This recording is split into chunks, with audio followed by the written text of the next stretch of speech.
Hello again, dear listener.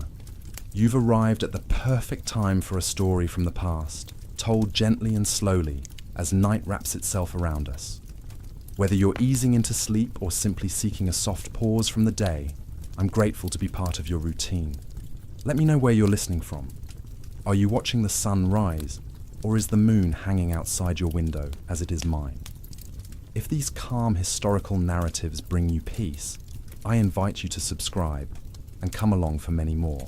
What I'm about to reveal will completely change how you understand one of the most celebrated periods in American cultural history.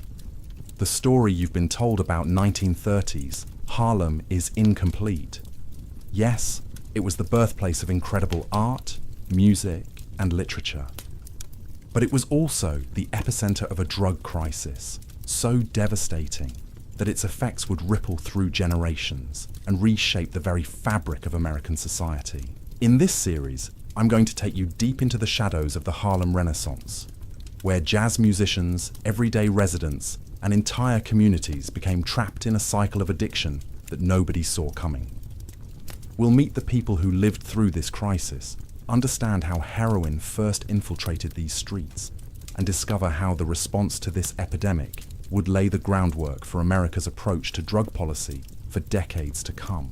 But here's what makes this story truly shocking. This wasn't just a random tragedy that befell a community. The heroin epidemic in the 1930s, Harlem was the result of specific economic pressures, social conditions, and policy decisions that created the perfect storm for widespread addiction.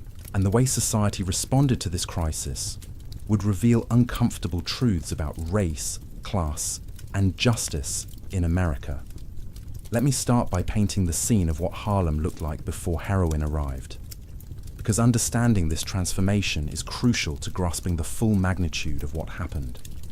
Harlem in the early 1930s was unlike anywhere else in America. This 25-block area in Upper Manhattan had become the undisputed capital of black culture and creativity.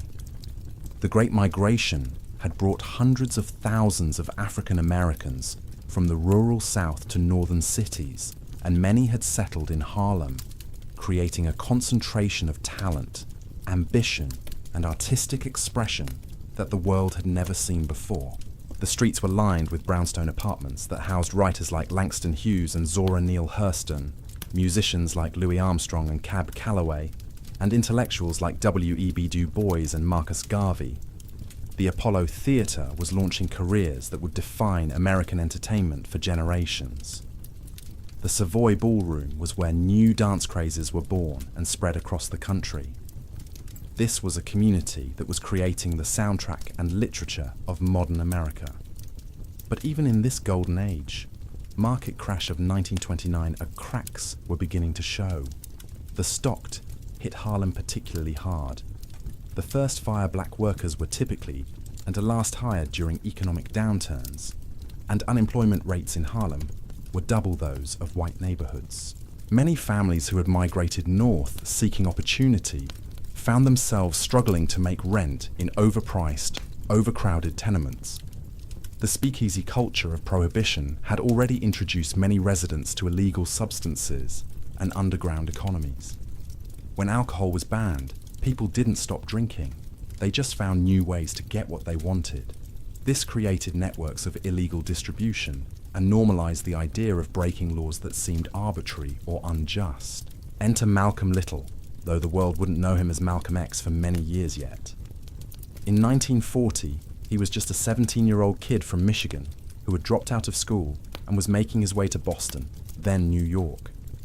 He was drawn to Harlem like so many others, seeking the excitement and opportunity that this legendary neighborhood promised.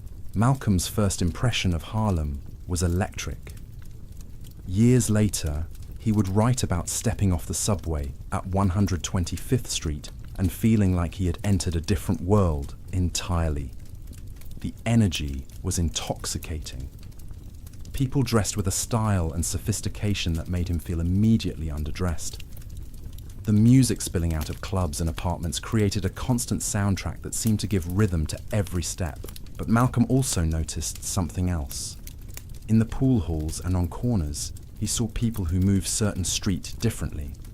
Their eyes had a distant quality, their speech was slower, and they seemed to exist in a separate reality from the bustling activity around them. These were the early victims of heroin, though Malcolm didn't understand what he was seeing at the time. The drug had arrived in Harlem around 1935, initially through the same networks that had been smuggling alcohol during Prohibition. When Prohibition ended in 1933, these criminal organizations needed new products to maintain their profit margins. Heroin, which could be produced cheaply and sold at enormous markups, became the perfect replacement for bootleg liquor. The Italian-American organized crime families who controlled much of the illegal alcohol trade quickly pivoted to narcotics. They had the connections, the distribution networks, and the corruption of local officials necessary to move large quantities of drugs. But they needed local dealers who understood the community and could blend in with residents. This is where the story becomes particularly tragic. Many of the initial dealers in Harlem were musicians. Think about it from their perspective. Jazz musicians in the 1930s lived precarious financial lives. Even successful performers might make good money for a few weeks or months, then struggle to find steady work. Club owners often paid poorly or irregularly. Recording opportunities were limited and didn't provide sustainable income for most artists. Musicians needed flexible work that could accommodate irregular performance schedules. Drug musician could sell dealing offered exactly that kind of flexibility. A during the day and perform at night. The profit margins were substantial enough that even small-scale dealing could supplement irregular performance income.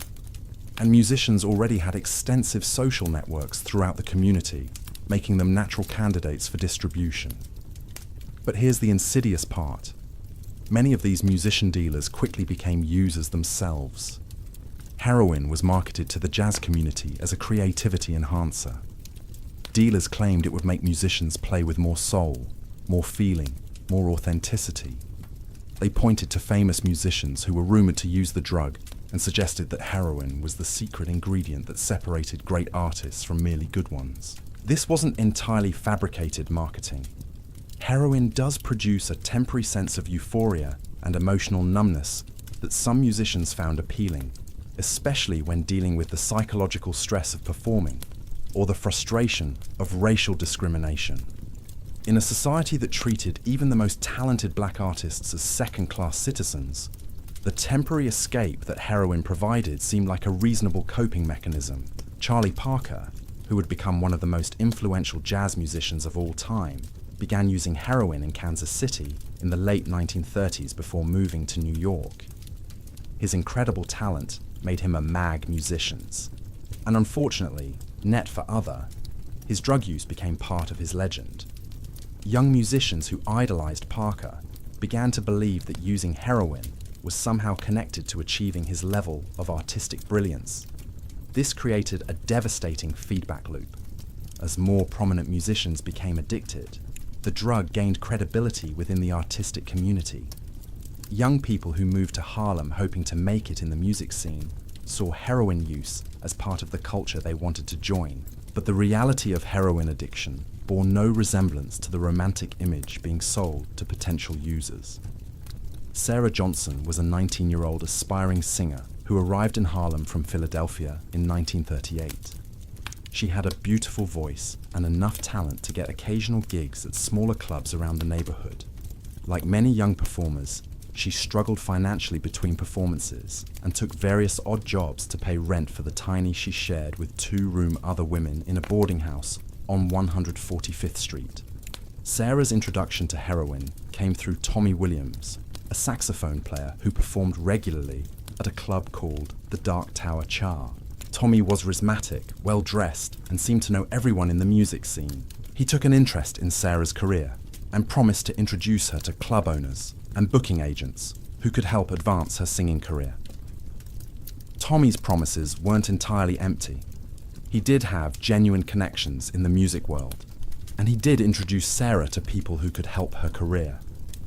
But he also gradually introduced her to heroin, initially presenting it as something that would help calm her nerves before performances and allow her to connect more emotionally with her songs. The progression was subtle, and deliberate. First, Tommy offered Sarah small amounts of the drug before important performances, claiming it would give her confidence and stage presence. The initial experiences seemed positive. Sarah felt relaxed, confident, and emotionally open in ways that did seem to enhance her singing. But as anyone who understands addiction knows, this initial positive experience was temporary and deceptive. Within months, Sarah found herself dependent on heroin not just for performing, but for basic daily functioning. The drug that had initially seemed to enhance her abilities began to consume her life entirely. Sarah's story illustrates how heroin infiltrated the Harlem community through trusted social networks and was presented as a tool for success rather than a path to destruction. The dealers weren't strangers lurking in dark alleys.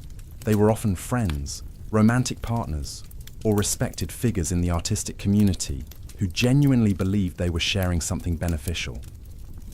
This social integration made the drug particularly insidious and difficult to combat. When the people introducing heroin to the community were beloved musicians, charismatic performers, and trusted friends, it was much harder for potential users to recognize the danger they were facing. By 1940, heroin addiction had spread far beyond the jazz community and was affecting residents across all segments of Harlem society. Factory workers used the drug to cope with exhausting physical labor and inadequate wages. Domestic workers who cleaned wealthy white households found that heroin helped them endure the psychological stress of subservient positions. Even students and young professionals began experimenting with the drug as it became increasingly normalized within the community. The transformation was visible on the streets. Buildings that had once housed thriving businesses began to show signs of neglect as owners and employees struggled with addiction. Families that had been pillars of the community found themselves torn apart as parents, children, and siblings became consumed by their need for drugs. What made this crisis particularly devastating was how it intersected with existing social and economic pressures facing the Harlem community. This wasn't just a story about individual choices or moral failings. The heroin epidemic took hold in Harlem precisely because this community was already under enormous strain from systemic racism, economic inequality, and social marginalization. The very factors that had made Harlem a center of cultural creativity also made it vulnerable to drug trafficking and addiction. The geographic concentration of black residents in Harlem created a perfect target for drug traffickers. Unlike other neighborhoods where different ethnic and economic groups were scattered throughout various areas, Harlem represented a contained market where dealers could establish territory and build customer bases efficiently. The same social networks that had made the Harlem Renaissance possible became pathways for drug distribution. Think about how this worked in practice. When someone like Tommy Williams became a dealer, he wasn't just selling to strangers. He was selling to people he performed with, people he ate dinner with, people whose families he knew. The trust relationships that had built this community became the very mechanisms through which heroin spread. Marcus Thompson learned this lesson the hard way. Marcus was a postal worker who had moved to Harlem from Virginia in 1932 with his wife Dorothy and their 2 young children. He was exactly the kind of responsible, hard-working family man who represented the backbone of the community. Marcus worked steady hours, paid his rent on time, attended church regularly, and coached a youth baseball team in Marcus Garvey Park on weekends. Marcus had no interest in the nightclub scene or the artistic lifestyle that defined much of Harlem's public image. He was focused on providing stability for his family and building a better life than what had been possible in the rural South. But even Marcus couldn't escape the reach of heroin as it spread through the community. The connection came through his brother-in-law, James, who worked as a janitor at the Apollo Theatre. James had access to the backstage world of Harlem's entertainment industry and had begun using heroin after who performed at being introduced to it by musicians the venue. Initially, James kept his drug use secret from the family, but as his addiction progressed, he began asking Marcus for money to cover rent and basic expenses. Marcus, being a devoted family man, couldn't watch his wife's brother struggle without trying to help. He lent James money repeatedly, believing that his brother-in-law was simply going through a rough financial period.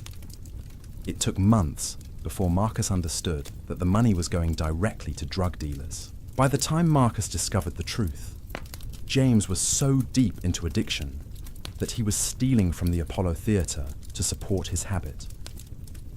When James was fired and could no longer afford his own apartment, Dorothy insisted that her brother move in with their family temporarily while he got back on his feet. This decision, made with the best of intentions, brought heroin directly into Marcus's household. James would disappear for days at a time, then return in various states of intoxication or withdrawal. The children began asking questions about their uncle's strange behavior. Dorothy spent sleepless nights worrying about her brother and trying to shield the children from what was happening. The stress of the situation began affecting Marcus's work performance and his relationship with Dorothy.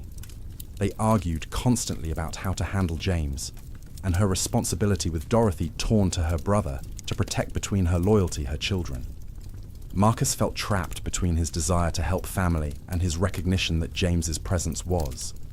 The situation destroying their household stability reached a breaking point when Marcus came home from work one afternoon to find James unconscious on the living room floor, a needle still in his arm, with the two children standing in the doorway, staring at their uncle in confusion and fear. This scene was playing addiction out in households across Harlem as spread through family networks and social connections. The drug didn't just affect individual users, it created ripple effects that touched everyone connected to those users. Children were exposed to addiction and overdoses. Spouses struggled to understand what was happening to their partners.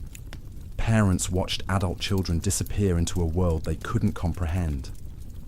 What made this particularly heartbreaking was how unprepared the community was for this type of crisis. Harlem had dealt with poverty, discrimination, and violence, but heroin addiction represented something entirely different. The traditional support systems that had helped residents cope with other challenges seemed powerless against this new threat. Religious leaders found that spiritual guidance alone couldn't address the physical reality of chemical dependency. Community organizations that had successfully tackled housing and employment issues discovered that addiction required specialized knowledge and resources they didn't possess. Even strong families like Marcus and Dorothy's found themselves overwhelmed by the complexity of helping an addicted family member. Meanwhile, the dealers who had introduced heroin to the community were becoming wealthy and powerful. What had started as small-scale operations, run by individual musicians or part-time dealers, evolved into sophisticated criminal enterprises with hierarchical structures and territorial control. Vincent Marquez had arrived in New York from Puerto Rico in 1936 and quickly recognized the business opportunity that heroin represented in Harlem. Unlike the musician dealers who had initially distributed the drug within their social circles, Vincent approached drug dealing as a serious business venture that required strategic planning and professional execution. Vincent understood that sustainable drug dealing required more than just having a product to sell. He needed reliable supply chains, effective distribution networks, protection from law enforcement, and systems for managing the inevitable conflicts that arose in illegal markets. He began by establishing relationships with the Italian-American crime families who controlled heroin importation and wholesale distribution. These organizations needed local partners who could manage street-level sales in black neighborhoods without attracting unwanted attention from police or rival groups. To be exactly, Vincent proved the kind of partner these organizations wanted. He was intelligent enough to understand the business aspects of drug trafficking, Ruth the violent competitionless enough to handle that came with illegal markets, and sophisticated enough to maintain the load operations to continue profile that allow without constant law enforcement interference. Within 2 years, Vincent had built a network of dealers' blocks of prime who controlled several territory in central Harlem. His organization employed lookouts who watched for police, runners who transported drugs and money, dealers who interacted directly with customers, and enforcers who handled disputes and protected territory from competitors. This wasn't the chaotic, disorganized drug dealing that people often imagine. Vincent ran his operation like a legitimate business, complete with regular meetings, performance evaluations, and strategic dealers who worked for him were expected to dress professionally, treat customers respectfully, and maintain detailed records of their sales. The sophistication of Vincent's operation allowed it to serve customers efficiently, while minimizing the risks that typically came with illegal drug markets. Customers knew where to find reliable products at consistent prices. Dealers had steady employment with clear expectations and regular income. Even law enforcement found it difficult to penetrate an organization that operated with such discipline and professionalism. But this efficiency came at a terrible cost for the Harlem community. Vincent's success encouraged other criminal organizations to establish competing operations in the neighborhood. As more dealers entered the market, competition intensified and violence increased. Territory disputes that might have been resolved through negotiation in legitimate businesses were settled through intimidation and violence in the heroin trade. Dealers who failed to pay debts or who sold in areas controlled by rival organizations faced beatings, shootings, or worse. The violence wasn't limited to people directly involved in drug dealing, innocent between rival dealers. Children walking residents found themselves caught in conflicts, organizations. Business owners were to school had to navigate territories controlled by different, pressured to allow drug dealers to operate from their establishments or face harassment and vandalism. Louise Washington firsthand. Louise experienced this violence was a 45-year-old widow who owned a small grocery store on 132nd Street that had served the community for over a decade. Her store was a neighborhood institution where residents could buy basic necessities, cash checks, and catch up on local news and gossip. In 1941, Vincent's organization approached Louise about using her store as a front for their drug dealing operation. They offered to pay her rent and provide additional income in exchange for allowing dealers to operate from the back of her store and use her business to launder drug money. Louise refused. She had built her business to serve her community, not to facilitate its destruction. She had watched too many of her regular customers disappear into addiction to consider participating in the drug trade, regardless of the financial benefits. Vincent's organization didn't accept her fully. They began her refusal grass, pressuring Louise through escalating acts of intimidation. First, they sent customers to her store, who would browse for hours without buying anything, driving away legitimate customers. Then they began vandalizing her storefront during the night, painting threatening, breaking windows, and spray messages on her walls. When these tactics failed to change aided. One Louise's position, the violence escalated evening as she was closing Hurley behind her building and store. Two men cornered her in the all beat her severely enough to require hospitalization. The message illustrates how heroin trafficking entire social environment of Harlem was clear. Cooperate with the drug dealers or face worse consequences. Louise's situation transformed the direct connection to drug use or dealing. The violence and affecting even people who had not intimidation that came changed how residents interacted with each other. An atmosphere of fear that with the drug trade created and moved through their after school, rather began keeping children inside own neighborhood. Parents, then allowing them to play in owners closed, become dangerous. Business streets that had earlier and hired security guards they couldn't afford. Church attendance declined as people became afraid to walk, to that had made Harlem a center of cultural creativity evening services. The community institutions began to deteriorate under related violence and the pressure of drugption. The same social disrue streets that had once been filled with people socializing, conducting business, and creating art became places where residents hurried past without making eye contact. People who were for young were. This transformation was particularly devastating coming of age during this period. Teenagers who might have found mentorship and opportunity in the vibrant community life of earlier decades instead found themselves navigated by addiction, violence, and fear creating a landscape dominate years-old inn. Robert Davis was 15, 1942 and grandparents. They, up hearing stories about the Golden, had grown age of Harlem from his parents and told him about street corners, about a time when Harlem felt neighborhoods together, about famous impromptu concerts on block parties that brought entire musicians who would perform impro like the most exciting place, indifferent from these stories. By the Harlem that Robert knew was very the world. At time, he was old enough to explore the neighborhood independently. Many closed or had been taken, filled with families that had once been over by drug of the venues his parents had described were dealers. The streets and children were now dominated by young men who seemed to be in a perpetual state of alertness, and this to protect him from danger and to exist in a perpetual triaration.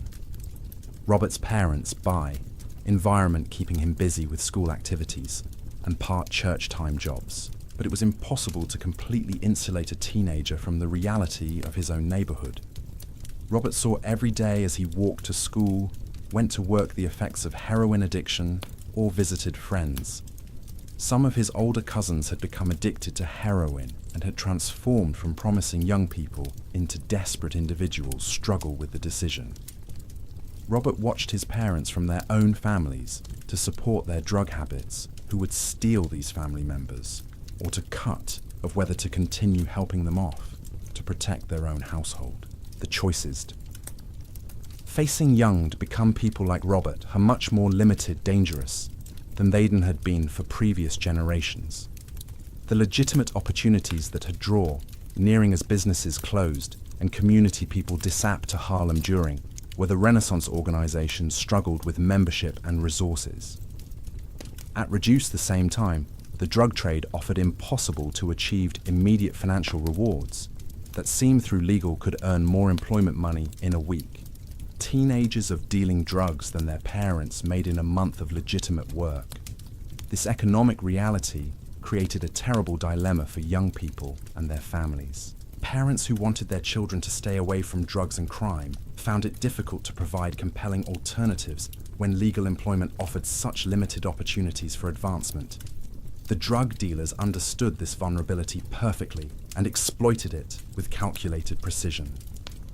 They didn't just sell heroin, they sold dreams, status, and belonging to young people who felt cut off from legitimate paths to success. Take the story of Michael Rodriguez, a 16-year-old who lived with his mother in a cramped apartment on Amsterdam Avenue. Michael was bright, articulate, and had shown the heroin epidemic began real promise as a student before reshaping his neighborhood. His teachers consistently praised his writing abilities and encouraged him to consider college, something that would have made him the first in his family to pursue higher education. But by 1943, Michael's school was struggling with overcrowding, underfunding, and teacher shortages as many educators had left to take better-paying jobs in white neighborhoods or to support the war effort. Class sizes had swollen to over 40 students, making individual attention nearly impossible. The building itself was falling apart, with broken windows that let in cold air during winter and inadequate ventilation that made classrooms stifling during warmer months. Michael watched as several of his older friends dropped out to work in factories or joined the military, while others simply disappeared into the drug world that seemed to offer more immediate rewards than education. The contrast between what school promised and what it actually delivered became increasingly stark as the heroin trade demonstrated its economic power right outside the school building. Vincent's organization had deliberately positioned dealers near schools, not because they were specifically targeting children, but because schools represented gathering places where young people congregated and socialized. These dealers dressed well, carried impressive amounts of cash, and seemed to command respect from adults in the community who feared crossing them. For a teenager like Michael, watching these dealers operate was like seeing a completely different version of success than what his teachers described. While his English teacher talked about the importance of education for future opportunities, the dealers outside demonstrated immediate power, respect, and financial independence. The turning point came when Michael's mother, Carmen, lost her job at a textile factory that closed down due to wartime production shifts. Carmen had been the sole provider for her family since Michael's father died in a construction accident 3 years earlier. Without her factory wages, they couldn't afford rent, food, and the basic necessities that Michael had always taken for granted. Carmen tried desperately to find new employment, but opportunities for middle-aged Puerto Rican women in wartime New York were extremely limited. She took whatever work she could find, cleaning offices at night, doing laundry for wealthier families, and occasionally finding day labor in garment factories that needed temporary workers. Even working multiple jobs, Carmen couldn't earn enough to maintain their previous standard of living. Michael watched his mother exhaust herself working 18-hour days and still struggle to put food on the table. The electricity was shut off twice for non-payment. They were constantly behind on rent, living with the threat of eviction hanging over their daily lives. This economic desperation created exactly the conditions that drug dealers like Vincent understood how to exploit. When a well-dressed dealer approached Michael outside school and offered him $50 just to deliver a package across the neighborhood, the money represented more than Michael's mother could earn in a week of backbreaking labor. The dealer, who introduced himself as Carlos, didn't present this as drug dealing. He described it as a simple delivery service, explaining that busy businessmen needed reliable young people to transport packages between different locations. Carlos emphasized that Michael wouldn't be selling anything or interacting with customers. He would simply be a courier, moving items from one address to another. The $50 Carlos offered wasn't just money to Michael. It represented the ability to help his mother pay rent, buy groceries, and maybe even get the electricity turned back on.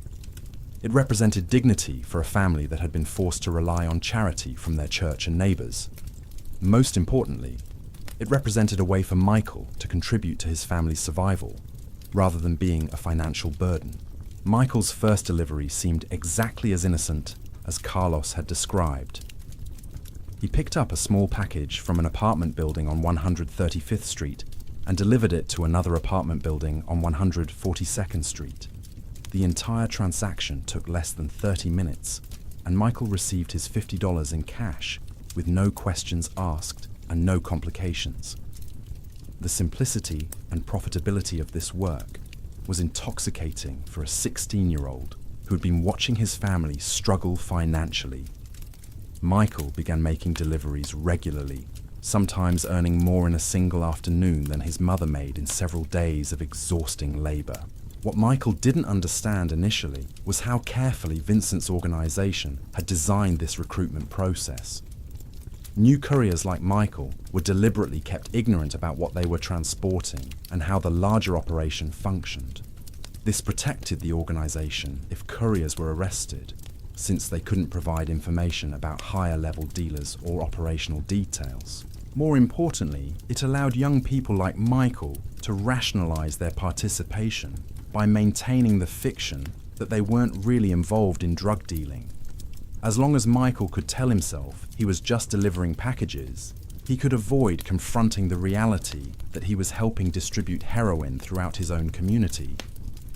This psychological buffer recruiting was crucial for young people who'd moral Haitians about drug dealing, but reserve were desperate enough to consider illegal work.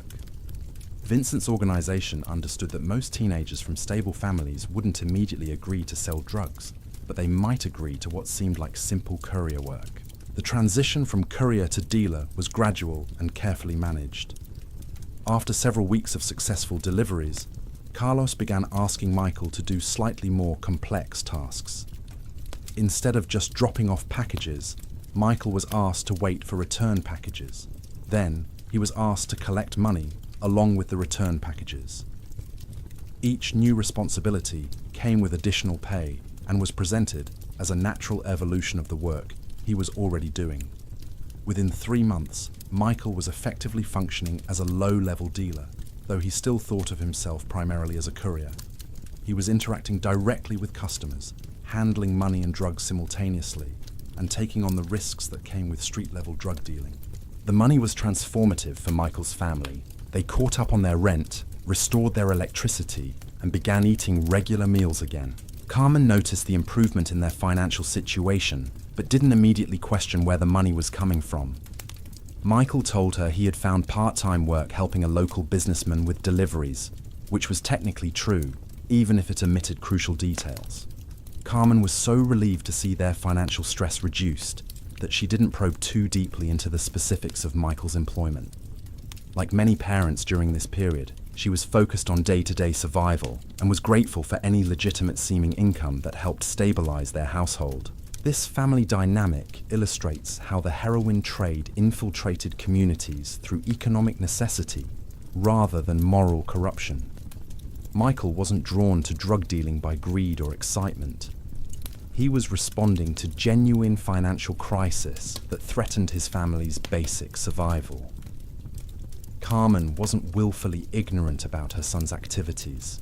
She was overwhelmed by her own struggles and desperately hoping that their improved circumstances represented a positive change in their fortunes. The tragedy of Michael's story is how it demonstrates the impossible choices facing families during this period. Carmen had raised Michael with strong values and clear expectations about right and wrong. Under normal circumstances, Michael would never have considered involvement with drug dealers, but the economic pressures created by systemic inequality and social marginalization made illegal work seem like the only viable option for helping his family survive. This pattern repeated itself across Harlem as the heroin epidemic expanded. Young people who had been raised in loving, principled families found themselves drawn into the drug trade, not by moral failing, but by economic desperation. Parents who had worked hard to provide good examples for their children watched helplessly as legitimate opportunities disappeared and illegal alternatives became increasingly attractive. The community institutions that might have provided alternatives were themselves struggling with the effects of the epidemic. Churches that had traditionally offered guidance and support to young people found their congregations shrinking as families moved away or became consumed by addiction-related crises. Community centers that had provided recreational activities and mentorship programs lost funding and volunteer support as the neighborhood's social fabric deteriorated. Schools like the one Michael attended became increasingly dysfunctional as teachers left for better opportunities and administrators struggled with overcrowding and underfunding. The educational system that was supposed to provide young people with pathways to legitimate success was failing, just as illegal alternatives became more profitable and accessible. Even the police response to the growing heroin problem inadvertently made the situation worse for families like Michael's. Law enforcement agencies in the 1940s had little understanding of drug addiction as a medical condition and treated all drug-related crime as evidence of moral failure that required punishment rather than treatment. When police did conduct raids or make arrests, they typically focused on street-level dealers and users rather than the higher-level organizers who actually controlled the drug trade. This meant that young people like Michael, who were often the most desperate and least powerful participants in the drug economy, faced the harshest consequences, while the people who profited most from their participation remained relatively safe. Detective Frank Murphy had been working in Harlem for 8 years when the heroin epidemic began, and he watched with growing frustration as traditional police methods proved inadequate for addressing this new type of crime. Murphy had grown up in an Irish neighborhood in the Bronx and had joined the police force with genuine intentions of serving and protecting communities. When Murphy was first assigned to Harlem in 1935, most of his work involved familiar types of crime, domestic disputes, theft, occasional violence related to gambling or personal conflicts. These were problems he understood and felt equipped to handle through conventional police work. But heroin created entirely different challenges that Murphy and his colleagues were unprepared to address. Traditional police work focused on solving individual crimes after they occurred, but drug addiction created ongoing cycles of criminal behavior that couldn't be resolved through arrests and prosecutions alone.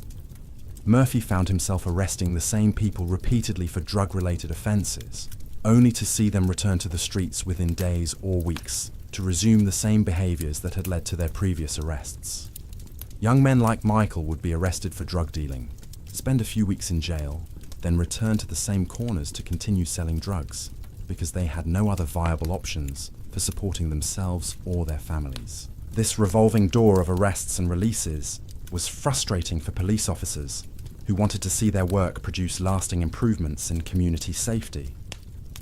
More importantly, it was devastating for the individuals caught in this cycle, who accumulated criminal records that made legitimate employment even more difficult to obtain, while doing nothing to address the underlying economic and social conditions that had led them to drug dealing in the first place. Murphy began to understand that the young dealers he was arresting were often victims themselves, trapped between impossible economic pressures and a criminal justice system that offered punishment without rehabilitation or genuine alternatives. But this understanding didn't change his job responsibilities or provide him with better tools for addressing the crisis. The police heroin epidemic department's approach to the reflected broader social attitudes about race, crime, and personal responsibility that would shape drug American policy for decades to come. When similar drug problems affected white middle-class communities, they were typically viewed as medical issues requiring treatment and support. But when drugs affected predominantly Black and Latino neighborhoods like Harlem, they were viewed as criminal issues requiring punishment and incarceration. This disparity in response wasn't accidental. It reflected deep-seated beliefs about which communities deserved compassion and support versus which communities deserved punishment and control. The heroin epidemic in Harlem was occurring during a period when many white Americans viewed Black urban communities as inherently dangerous and criminal, making it easier to justify harsh law enforcement responses rather than investment in treatment or social services. The result was a policy approach that criminalized addiction rather than treating it, punished symptoms rather than addressing causes, and created cycles of incarceration that made the underlying problems worse rather than better. Young people like Michael found themselves caught in a system that offered them few legitimate opportunities while severely punishing their participation in illegal alternatives. Meanwhile, the drug dealers who had created this crisis continued to profit and expand their operations. Vincent's organization had grown from a small network of individual dealers to a sophisticated criminal enterprise that controlled significant territory and generated substantial revenue. By 1944, Vincent employed over 50 people in various capacities and was moving enough heroin to supply dealers throughout Harlem and into other neighborhoods in Manhattan and the Bronx. His success had attracted attention from larger organized crime families who wanted to expand their involvement in the lucrative drug trade. This expansion brought new levels of violence and complexity to the heroin epidemic in Harlem. As different criminal organizations competed for territory and market share, the violence that had initially been limited to disputes between individual dealers escalated into more systematic and deadly conflicts. The escalation began with the arrival of Tony Marcelli in the summer of 1944. Marcelli represented the Genovese crime family's interests in expanding their narcotics operations beyond their traditional territories in Little Italy and the Lower East Side. Unlike Vincent, who had built his organization from the ground up within the Harlem community, Marcelli came with backing from one of the most powerful criminal organizations in New York. Marcelli's approach to drug trafficking was fundamentally different from Vincent's community-based model, where Vincent had focused on building relationships and maintaining relatively low-profile operations. Marcelli believed in establishing dominance through intimidation and overwhelming force. He arrived in Harlem with a crew of experienced enforcers and enough capital to undercut Vincent's prices while maintaining higher profit margins through volume sales. The conflict between these two approaches to drug dealing would transform Harlem's streets into a battleground that claimed dozens of lives and terrorized residents who had already been struggling with the effects of widespread addiction. The first major confrontation occurred on a humid August evening outside the Red Rooster, a popular restaurant on 138th Street that had become an unofficial meeting place for Vincent's dealers. Marcelli's crew arrived in 2 black sedans and immediately began challenging Vincent's people for control of the corner where they typically conducted business. What started as a verbal argument about territorial rights quickly escalated into gunfire that left 3 people dead and 7 wounded. Among the casualties was Betty Morrison, a 34-year-old seamstress who had been walking home from her job at a garment factory and had the misfortune of being on the sidewalk when the shooting began. Betty had no connection to drug dealing and had spent years trying to shield her 2 young daughters from the growing violence in their neighborhood. She worked double shifts to save money for a deposit on an apartment in a safer area, dreaming of giving her children the kind of childhood she remembered having before heroin changed everything about their community. The bullet that killed Betty was fired by one of Marcelli's enforcers, but it could just as easily have come from Vincent's crew.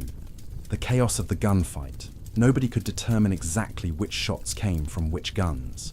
What mattered to Betty's daughters, 8-year-old Patricia and 10-year-old Linda, was that their mother was dead because grown men were fighting over the right to sell poison in their neighborhood. Patricia and Linda Morrison suddenly found themselves orphans in a community that was increasingly unable to care for its most vulnerable residents. Their extended family was either struggling with their own addiction issues or had already fled Harlem for safer neighborhoods. The social services available to black children in 1944 were minimal and underfunded, leaving the girls to navigate a dangerous adult world with virtually no support or protection. The shooting outside the Red Rooster sent shockwaves through the community that extended far beyond the immediate victims. Residents who had been trying to maintain normal lives despite the growing drug problem suddenly realized that nowhere in their neighborhood was safe from the violence that came with the heroin trade. Church attendance, which had already been declining as people became afraid to walk the streets at night, dropped even further as families worried about being caught in crossfire during Sunday services. Local businesses that had managed to stay open despite pressure from drug dealers began closing earlier or shutting down entirely as owners decided the risks were no longer worth the minimal profits they were earning. The Morrison shooting also marked a turning point in how law enforcement approached the heroin crisis in Harlem. Detective Murphy and his colleagues had been treating drug-related violence as isolated incidents that could be solved through traditional investigative methods. But the scale and brutality of the confrontation between Vincent's and Marcelli's organizations forced police to acknowledge that they were dealing with something more serious than individual crimes. Police Commissioner William Brady announced a new initiative called Operation Clean Sweep, which would deploy additional officers to Harlem and authorize more aggressive tactics against suspected drug dealers. The operation sounded impressive in newspaper headlines, but its actual implementation revealed the fundamental flaws in law enforcement's understanding of the heroin crisis. Clean Sweep focused on increasing arrests and conducting highly visible raids that were designed more for public relations than for dismantling drug trafficking networks. Officers would surround buildings where dealing was suspected to occur, arrest everyone present, regardless of their actual involvement in drug activity, and confiscate whatever drugs and money they could find. These raids generated impressive statistics that police officials could cite to demonstrate their commitment to fighting drugs. In the first month of Clean Sweep, officers made over 200 arrests and seized thousands of dollars worth of heroin and other contraband. Commissioner Brady held press conferences where he displayed tables covered with confiscated drugs and announced that major progress was being made in the war against narcotics. But the actual impact of these raids on drug availability and community safety was minimal. The people arrested were almost exclusively low-level dealers, users, and bystanders who could be easily replaced within days of their removal from the streets. The major organizers like Vincent and Marcelli were rarely caught in these operations because they had the resources and intelligence networks necessary to avoid police attention. More importantly, the aggressive tactics used in Clean Sweep created new tensions between police and community residents who were already struggling with the effects of the heroin epidemic. Officers conducting raids often couldn't distinguish between drug dealers and innocent residents, leading to situations where law-abiding citizens were arrested, harassed, or had their homes searched without justification. Mrs. Gladys Washington learned this lesson painfully when clean sweep officers raided her apartment building on Amsterdam Avenue.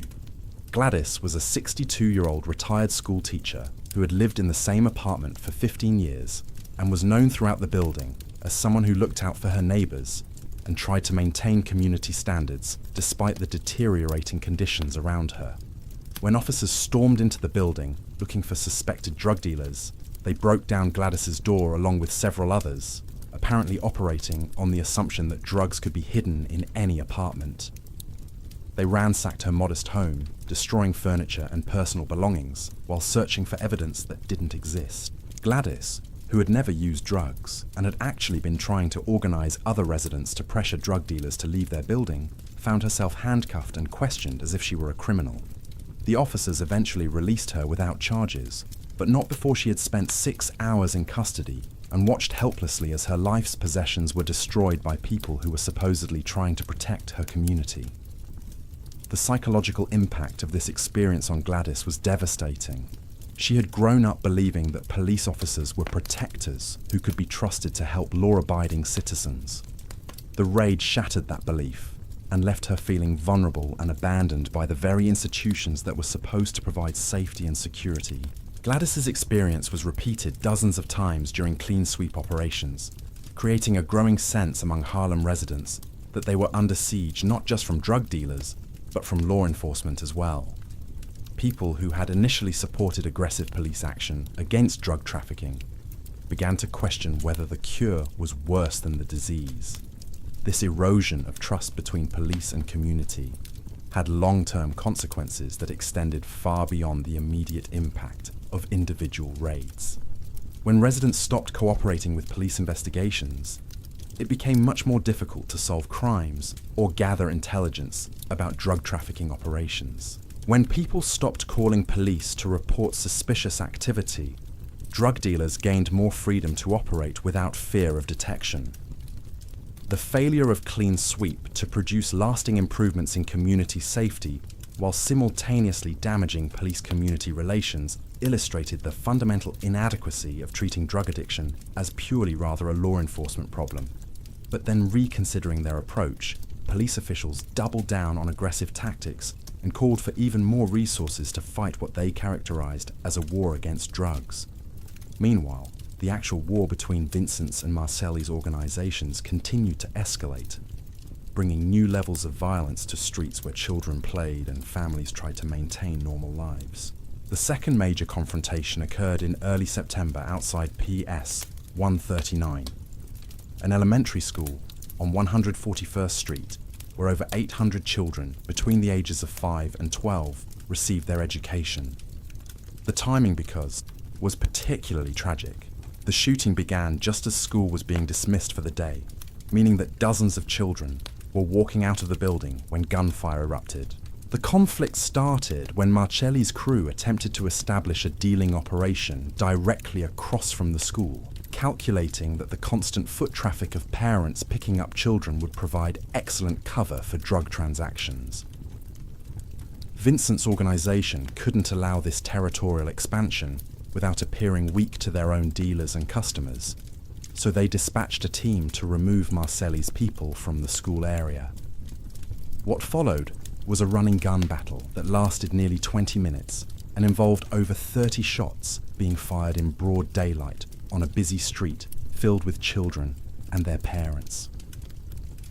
Teachers frantically tried to get students back inside the school building, while parents ran through the chaos looking for their children. 9-year-old David Chen was walking home with his younger sister Amy when the shooting began. David had been born in Harlem to parents who had immigrated from China in the 1920s and established a small laundry business that served the neighborhood. The Chen family had worked hard to integrate into the community while maintaining their cultural traditions, and David spoke both English and Cantonese fluently. When the gunfire started, David instinctively grabbed Amy's hand and tried to find shelter behind a parked car. But the chaos was so intense and the shooting was coming from multiple directions, making it impossible for a 9-year-old to determine where safety might be found. David and Amy crouched behind the car for what seemed like hours, but was probably only a few minutes, listening to bullets hitting metal and glass around them, while adults screamed and ran in all directions. The psychological trauma of that afternoon would affect David for the rest of his life. Years later, he would still wake up from nightmares about the sound of gunshots and the feeling of not knowing whether he and his sister would survive to see their parents again. The sense of helplessness and terror that he experienced as a child, hiding behind that car, became a defining memory that shaped his understanding of the world as a fundamentally dangerous place where violence could erupt without warning. David's parents, Mr. and Mrs. Chen, had immigrated to America believing that hard work and education would provide their children with opportunities for a better life than what had been possible in China.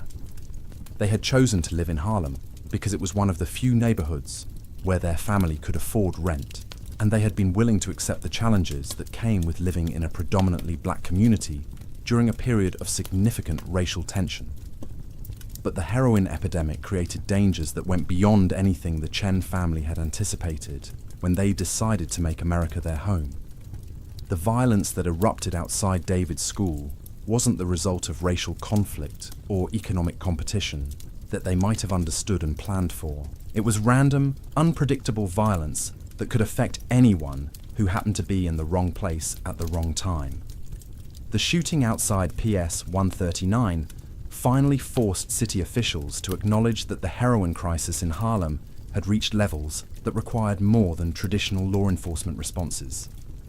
Mayor Fiorello LaGuardia announced the creation of a special task force that would coordinate efforts between police, public health officials, and community organizations to address what he called the narcotics emergency in Upper Manhattan.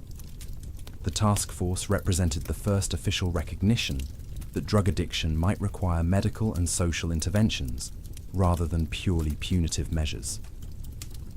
Dr.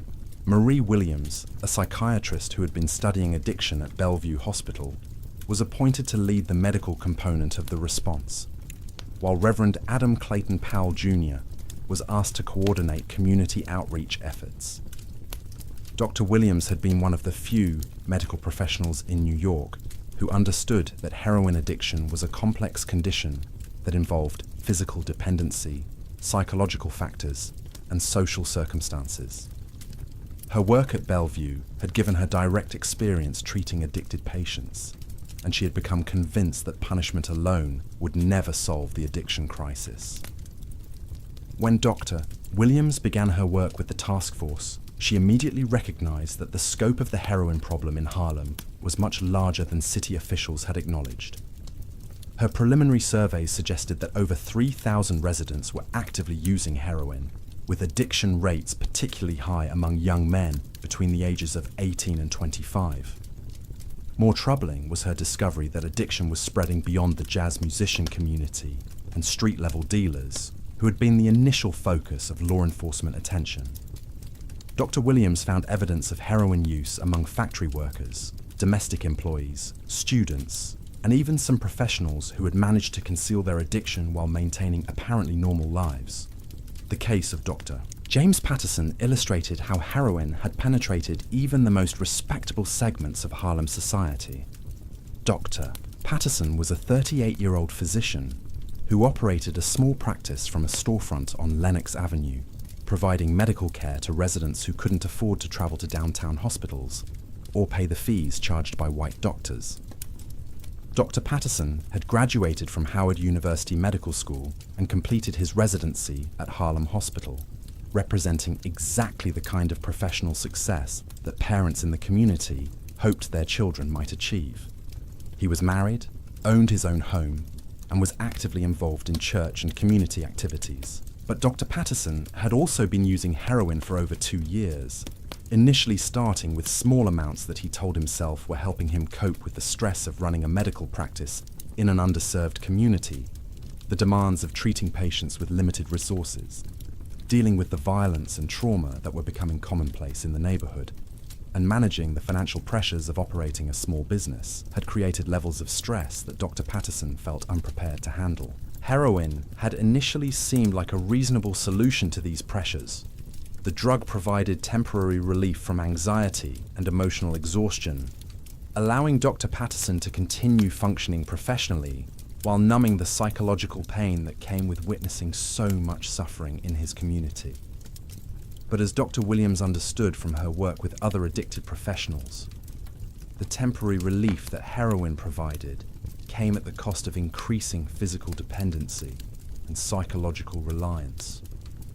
Dr. Patterson found that he needed larger and more frequent doses to achieve the same effects, and he began experiencing withdrawal symptoms when he tried to stop using the drug. The progression from occasional use to daily addiction happened gradually enough that Dr. Patterson was able to rationalize each step as a temporary measure to help him through particularly difficult periods. By the time he recognized that he had lost control over his drug use, he was physically dependent on heroin and terrified of the withdrawal symptoms that would accompany any attempt to quit. Dr. Patterson's addiction remained hidden from his patients and colleagues for months because he had the medical knowledge necessary to manage his drug use in ways that maintained his professional functionality. He knew how to time his doses to avoid obvious intoxication during patient consultations, and he understood enough about addiction to recognize the warning signs that might alert others to his condition. But maintaining this facade required Dr. Patterson to obtain increasingly large quantities of heroin, which eventually brought him into contact with the same dealer networks that were supplying street-level users throughout Harlem. The professional respectability that had initially protected him from suspicion began to erode as he spent more time and money in the underground drug economy. The situation reached a crisis point when Dr. Patterson was arrested during one of Operation Clean Sweep's raids on a building where he had gone to purchase heroin. The arrest of a respected physician for drug possession created a scandal that reverberated throughout the Harlem community and forced people to confront the reality that addiction could affect anyone, regardless of their social status or professional achievements. Dr. Williams used Dr. Patterson's case to illustrate her argument that heroin addiction was a medical condition that required treatment rather than punishment. She pointed out that a physician who understood the health risks associated with drug use better than almost anyone else had still been unable to control his addiction through willpower or professional knowledge alone. This suggested that addiction involved biological and psychological factors that couldn't be addressed through moral judgment or criminal sanctions. Dr. Williams argued that Dr. Patterson and thousands of other addicted residents needed medical treatment, psychological support, and social services rather than incarceration and stigmatization. But Dr. Williams's medical approach to addiction treatment faced significant obstacles in a society that preferred to view drug use as evidence of moral failure rather than symptoms of a complex health condition. Many city officials and community leaders were uncomfortable with the idea that drug addiction might not be entirely the fault of individual users, preferring explanations that focused on personal responsibility and character defects. The resistance to treating addiction as a medical issue was particularly strong among law enforcement officials who had built their careers around the assumption that crime was the result of individual choices that deserved punishment.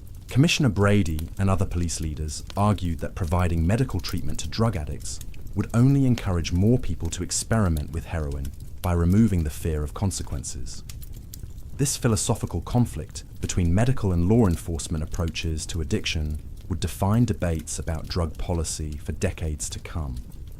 But in 1944 Harlem, the immediate priority was finding ways to help people like Dr. Patterson, Michael Rodriguez, and thousands of other residents who had become trapped in cycles of addiction and criminal behavior that were destroying their lives and their community. Dr. Williams began establishing what she called treatment centers in storefronts and church basements throughout Harlem, offering medical care and counseling to addicted residents who were willing to seek help. These centers represented some of the first systematic attempts to provide alternatives to incarceration for people struggling with drug addiction. The treatment approach that Dr. Williams developed was necessarily experimental, since very little research had been conducted on effective methods for helping people overcome heroin addiction. She combined medical interventions designed to manage withdrawal symptoms with counseling sessions that addressed the psychological and social factors that had contributed to individual addiction cases. One of Dr. Williams's early patients was Carmen Rodriguez, Michael's mother, who had finally discovered the true source of her son's income and was desperate to find ways to help him escape from the drug dealing that had initially seemed like salvation for their family's financial problems. Carmen had begun to suspect that Michael's work wasn't as legitimate as he claimed when she noticed that his hours were irregular and his explanations about his employer were vague and inconsistent. The final confirmation came when she found a substantial amount of cash hidden in Michael's bedroom, far more money than any legitimate part-time job would have provided to a 16-year-old. When Carmen confronted Michael about the money, he initially tried to maintain the fiction that he was working as a courier for a legitimate business. But the weight of maintaining this lie, combined with his genuine love for his mother and his growing awareness of the dangers he was facing on the streets, eventually led him to confess the truth about his involvement with Vincent's organization. The conversation between Carmen and Michael that night was one of the most painful experiences either of them had ever endured. Carmen felt responsible for her son's involvement in drug dealing, believing that her inability to provide adequate financial support had forced him to seek illegal alternatives. Michael felt guilty about lying to his mother and bringing danger into their home, but he also felt trapped by financial circumstances that seemed to leave him with no better options. Both mother and son were crying as they tried to figure out how to extract Michael from his involvement with Vincent's organization without putting their family in danger or destroying their newfound simply owned financial stability. Carmen understood telling Michael to quit dealing drugs wouldn't address the underlying economic pressures that had led him to that work incentive provided Carmen the first place. Dr. Williams's treatment with the first realistic hope she had found for helping her son escape from the drug trade. The center offered counseling services that could help Michael understand the psychological factors that had made drug dealing seem appealing, while also providing practical assistance with finding legitimate employment and educational opportunities. More importantly, the center's staff understood that successful treatment required addressing the social and economic conditions that had made illegal drug work seem necessary in the first place. They helped Carmen apply for public assistance programs that could provide temporary financial support, while Michael transitioned away from dealing, and they connected the family with job training programs that might provide Michael with marketable skills for legitimate employment. The process of helping Michael leave Vincent's organization was complicated and dangerous. Drug dealing networks like Vincent's didn't typically allow people to simply walk away from their involvement, especially when those people had detailed knowledge about operations, territories, and personnel that could be valuable to law enforcement or rival organizations. Vincent himself was surprisingly understanding when Michael explained that he wanted to leave the drug trade to focus on school and legitimate work. Vincent had grown up in similar circumstances and understood the appeal of trying to build a legal career, rather than remaining in illegal activities that carried constant risks of violence and incarceration. But Vincent also explained that Michael's departure would need to be managed carefully to avoid creating security risks for the organization, or sending signals to other young dealers that they could freely move in and out of the drug trade according to their personal preferences. Michael would need to gradually reduce his responsibilities over several weeks while training a replacement, and he would be expected to maintain absolute silence about everything he had learned during his time with the organization. This transition period was terrifying for both Michael and Carmen, as they worried that any mistake or misunderstanding could result in violence against their family. Michael continued making his regular rounds and meeting his sales quotas while secretly planning his escape from the drug trade, knowing that Vincent's organization had the power to destroy his life if they suspected he might become a security risk. The successful completion of Michael's transition away from drug dealing represented a small victory for Dr. Williams's treatment approach and provided hope that other young people might be helped to escape from similar situations. But Michael's case also illustrated how individual success stories couldn't address the larger structural problems that continued to push desperate families toward involvement with the drug trade. Even as Michael was building a new life based on legitimate work and education, dozens of other teenagers in similar circumstances were being recruited by Vincent's organization and other dealer networks throughout Harlem. The economic pressures that had initially driven Michael to drug dealing continued to affect thousands of families, creating a constant supply of young people who were willing to accept the risks that came with illegal work. Dr. Williams recognized that her treatment centers could help individuals who were motivated to change their lives, but they couldn't solve the broader social and economic problems that made drug dealing attractive to desperate people in the first place. Addressing the heroin epidemic would require changes in employment opportunities, housing conditions, educational systems, and social services that went far beyond what medical treatment alone could accomplish. Meanwhile, the violence between competing drug organizations continued to escalate, creating new dangers for residents who were already struggling with the effects of widespread addiction. The conflict between Vincent's and Marcelli's crews had expanded beyond disputes over specific territories, to include systematic attempts to disrupt each other's operations through intimidation, theft, and violence. This systematic campaign of mutual destruction reached its peak during the winter of 1944, when both organizations began targeting not just each other's dealers, but the civilians who provided support services to their rivals. Laundromats where opposing crews cleaned their clothes were vandalized. Restaurants where they ate were threatened with arson. Even barbershops where they got haircuts became battlegrounds in this expanding war. The escalation crossed a line that shocked even hardened criminals when Marcelli's organization decided to target the families of Vincent's key lieutenants. The attack came on a cold February morning when Maria Santos was walking her 4-year-old daughter Eleanor to the neighborhood daycare center where she worked part-time to supplement her husband's income. Maria had no direct involvement in the drug trade, but her husband Roberto was one of Vincent's most trusted dealers, responsible for managing sales in a 6-block territory around Marcus Garvey Park. Roberto had tried to keep his family life completely separate from his work, never discussing business at home and taking elaborate precautions to ensure that his criminal associates never learned where he lived or met his wife and daughter.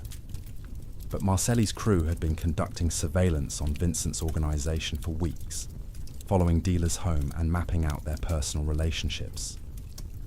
They had identified Maria and Elena as leverage that could be used to pressure Roberto into switching sides or providing information about Vincent's operations. The attack was swift and brutal.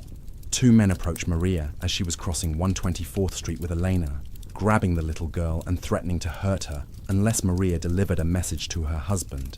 The message was simple. Roberto had 24 hours to begin working for Marcelli's organization, or his family would pay the consequences. Maria was released unharmed, but the psychological impact of watching strangers threaten her daughter's life was devastating. She had grown up believing that criminals followed certain codes that protected innocent people, especially children. The realization that drug dealers were willing to target 4-year-old girls to advance their business interests shattered her faith in any kind of moral order. Roberto faced an impossible choice. Switching sides would betray Vincent, who had provided steady income for Roberto's family and had treated him with more respect than he had ever received from legitimate employers. But refusing to switch might result in violence against Maria and Elena, the 2 people Roberto cared about most in the world. The situation was complicated by Roberto's genuine loyalty to Vincent and his understanding of how the drug trade actually worked. Roberto knew that people who switched sides were never fully trusted by their new organizations and were often eliminated once they had served their purpose. Joining Marcelli might provide temporary protection for his family, but it would also mark Roberto as unreliable in the eyes of both criminal organizations. After agonizing over the decision for hours, Roberto chose a third option, that he hoped might protect his family while avoiding betrayal of Vincent. He decided to take Maria and Elena and flee New York entirely, abandoning everything they had built in Harlem to start over in another city where neither criminal organization could reach them. Roberto's decision to flee rather than fight or switch sides sent shockwaves through both criminal organizations. Vincent interpreted the departure as evidence that Marcelli's intimidation tactics were effective and that other dealers might abandon him if they faced similar pressure. Marcelli saw Roberto's flight as confirmation that targeting families would force Vincent's organization to collapse from within. The result was an explosion of violence directed at the civilian population of Harlem, as both organizations began systematically targeting the families, friends, and associates of their rivals. Children walking to school were followed by strange men. Wives shopping for groceries were approached with threatening messages. Elderly parents were harassed at church services. This expansion of violence beyond the criminal participants themselves marked a fundamental change in how the trade operated in Harlem. What drug had begun as business disputes between competing dealers had evolved into a reign of terror that affected every resident of the neighborhood, regardless of their connection to drug trafficking. Mrs. Dorothy Thompson experienced this terror firsthand when she answered her door one evening to find two men asking about her nephew Kevin, who worked as a lookout for Vincent's organization. The men claimed to be friends of Kevin's who wanted to leave a message for him immediately, but Dorothy sensed something dangerous about their demeanor and the way they kept looking past her into the apartment. Dorothy had raised Kevin since he was 12 years old, after his parents died in a car accident, and she knew about his involvement with drug dealers, despite his attempts to keep that part of his life secret from her. She had tried repeatedly to convince Kevin to find legitimate work, but the economic realities facing young black men in 1940s, Harlem made drug dealing far more lucrative than any legal employment Kevin could obtain. When the men at Dorothy's door began asking specific questions about Kevin's schedule and habits, she realized they were planning to hurt her nephew and were trying to gather information that would help them find him. Dorothy told the men that Kevin no longer lived with her and that she had no knowledge of his current whereabouts. But she could see in their eyes that they didn't believe her. The men left without violence, but they returned 3 more times over the following week, each time becoming their questioning more aggressive and more explicit in their threats. Dorothy understood that they were trying to pressure her into providing information that would help them locate Kevin, and she lived in constant fear that they might hurt her as a way of sending a message to her nephew. The psychological toll of this sustained intimidation was enormous. Dorothy, who had worked as a seamstress for over 20 years and had never been involved in any kind of criminal activity, found herself unable to sleep at night and afraid to leave her apartment during the day. She lost weight, developed chronic headaches, and began experiencing panic attacks whenever she heard unexpected knocks at her door. Dorothy's situation was repeated in dozens of households throughout Harlem, as the violence between drug organizations spread beyond the dealers themselves, to encompass anyone who might have information or influence that could be used as leverage. Grandmothers, siblings, romantic partners, and even childhood friends found couldn't escape they didn't understand, and themselves caught in conflicts. The expansion of violence to include civilian targets finally prompted federal intervention in what had previously been treated as a local law enforcement issue. FBI Director J. Edgar Hoover announced that the Bureau would begin investigating organized crime involvement in narcotics trafficking, marking the first time that federal resources had been devoted to addressing urban drug problems. Special Agent William Morrison was assigned to lead the FBI's investigation into the Harlem heroin trade. Morrison had spent most of his career investigating bank robberies and other federal crimes that involved clear-cut violations of federal law by individual perpetrators. The complex network of relationships and activities that characterized drug trafficking presented entirely new challenges that required different investigative techniques. Morrison's first discovery was that the heroin problem in Harlem was much more sophisticated and well organized than local law enforcement had recognized. The drug trade involved intricate supply chains that brought heroin from international sources through port cities like New York, complex money laundering operations that moved cash through legitimate businesses, and corruption networks that protected drug traffickers from law enforcement interference. More troubling was Morrison's realization that the violence between Vincent's and Marcelli's organizations was just one aspect of a much larger criminal economy that had taken root in Harlem. Drug trafficking had created opportunities for other forms of illegal activity, from weapons sales to protection rackets to illegal gambling operations that served the drug dealers and their customers. The FBI's investigation revealed that heroin trafficking had become so profitable that it was attracting investment from criminal organizations throughout the northeastern United States. The money being generated in Harlem was being used to finance criminal operations in other cities, creating a regional network of illegal activity that crossed state lines and fell under federal jurisdiction. Morrison's team began using wiretaps, surveillance, and undercover operations to gather evidence about the structure and operations of the drug trafficking networks. But they quickly discovered that the violence between competing organizations made their investigation extremely dangerous for everyone involved, including federal agents.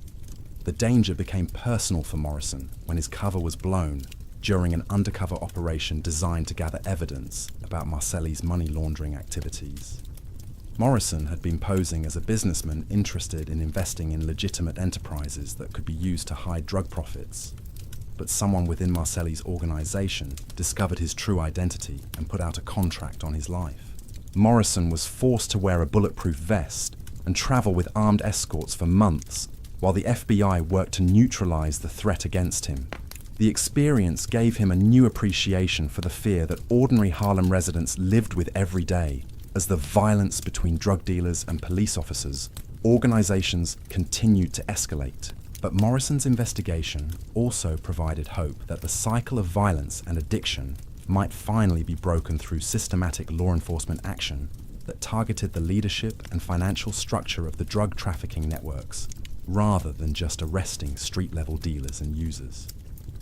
The breakthrough came when the FBI discovered that both Vincent's and Marcelli's organizations were using the same corrupt bank official to launder their drug profits.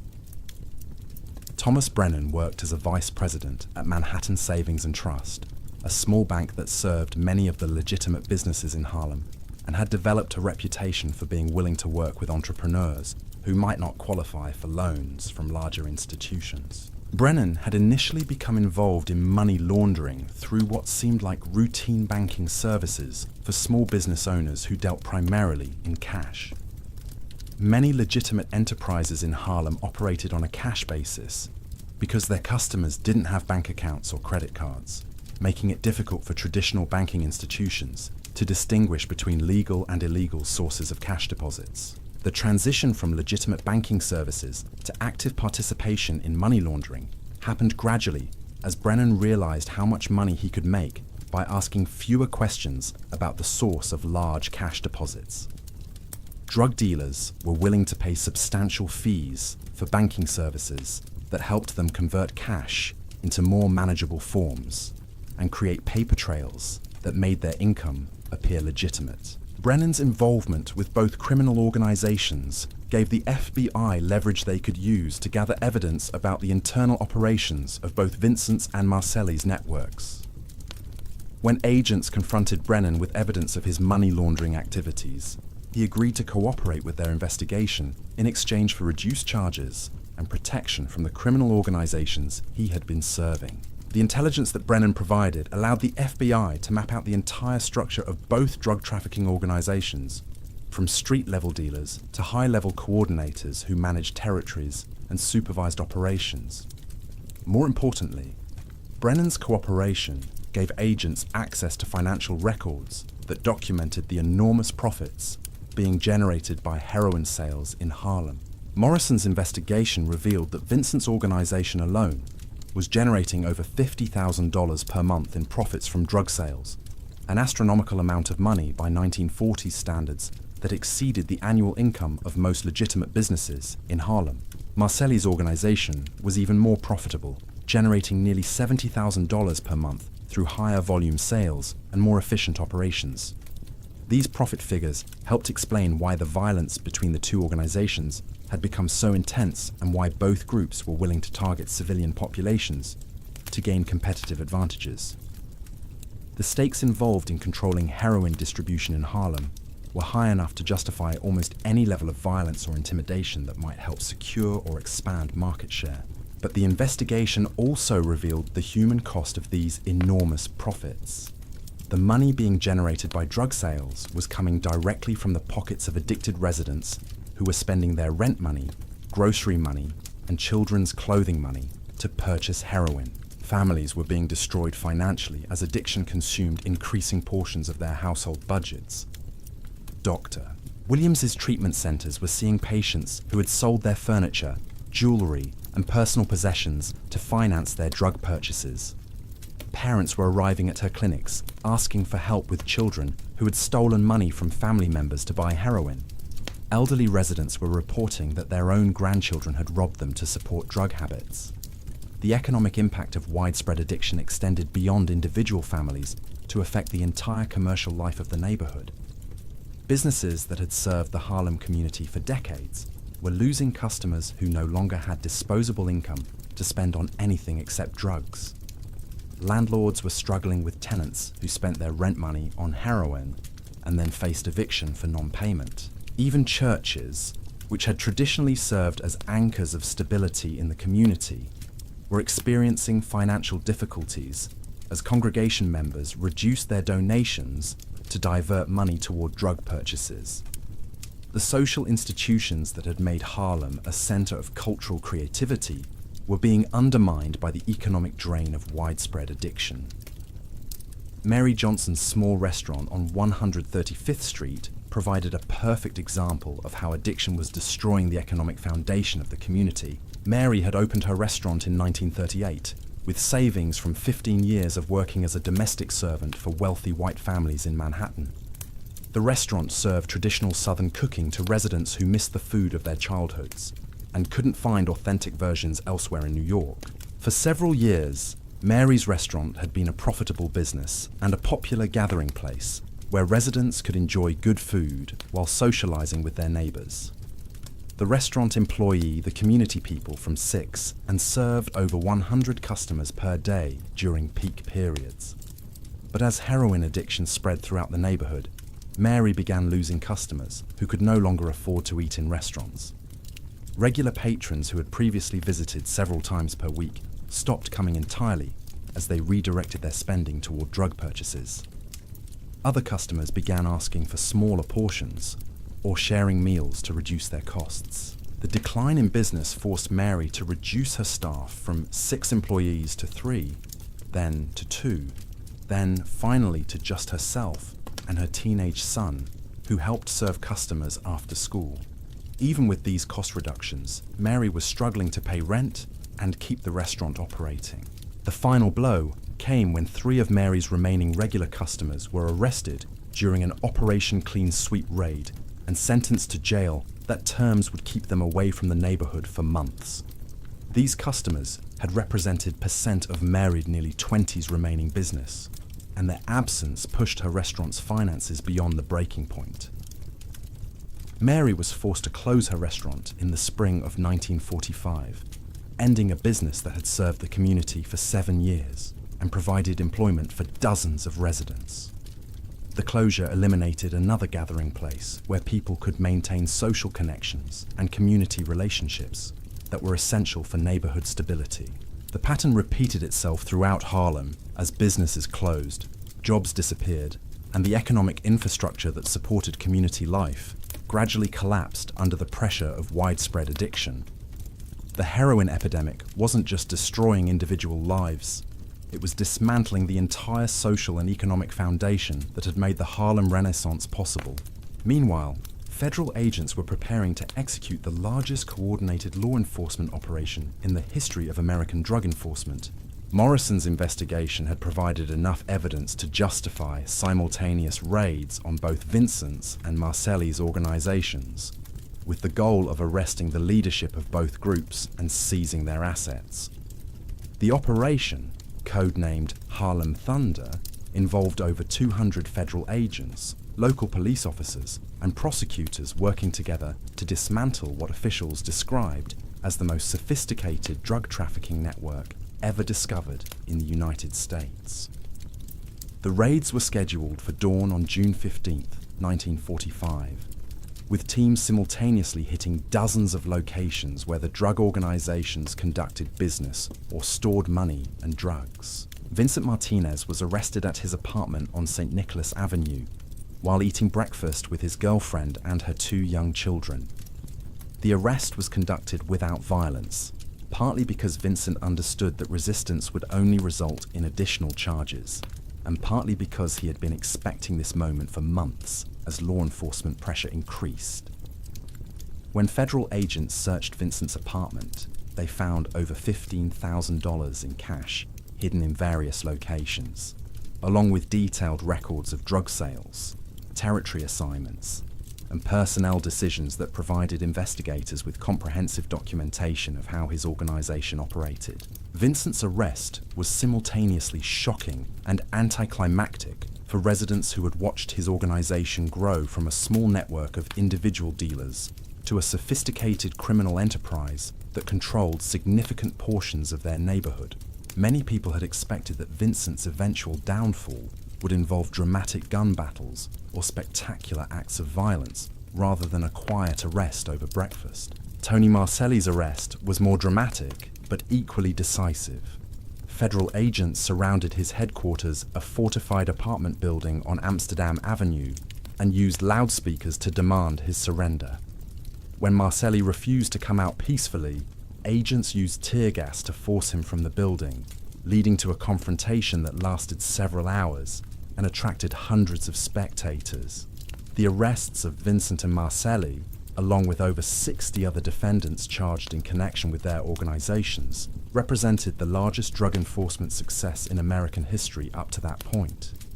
Federal prosecutors announced that they had dismantled criminal enterprises that had generated profits and had corrupted dozens of legitimate businesses throughout Harlem, but over $2 million in illegal. The immediate impact of these arrests on drug availability and community safety was much smaller than law enforcement officials had anticipated. Within weeks of the raids, new dealers had appeared on the same street corners where Vincent's and Marcelli's crews had previously operated, selling heroin to the same customers who had been purchasing drugs before the arrests. The fundamental problem was that while law enforcement had successfully removed the individuals who had been organizing drug trafficking, they had not addressed the economic and social conditions that made drug dealing attractive to desperate people, or that created demand for illegal drugs among addicted residents. Young men like Carlos Rivera, who had been working legitimate jobs in factories and warehouses, quickly recognized that the elimination of established drug organizations had created business opportunities for anyone willing to accept the risks involved in drug trafficking. Carlos had been earning $35 per week as a loading dock worker, barely enough to support his wife and infant son in their cramped apartment on Malcolm X Boulevard. When Carlos learned that drug dealers in his neighborhood were earning several times his legitimate wages, the financial incentives were impossible to ignore. The arrests of Vincent and Marcelli had eliminated the established hierarchies that might have prevented Carlos from entering the drug trade, creating space for new entrepreneurs willing to serve the demand that continued to exist among addicted residents. Carlos began dealing heroin on a small scale, selling to neighbors and co-workers who had previously purchased drugs from Vincent's organization. The profits were immediately apparent and dramatically superior to anything Carlos could earn through legitimate employment. Within a month, he was earning more from drug sales than he had previously made in 3 months of factory work. The emergence of new dealers like Carlos illustrated the fundamental limitation of law enforcement approaches that focused on arresting individual criminals, rather than addressing the underlying social and economic factors that made drug trafficking attractive and sustainable.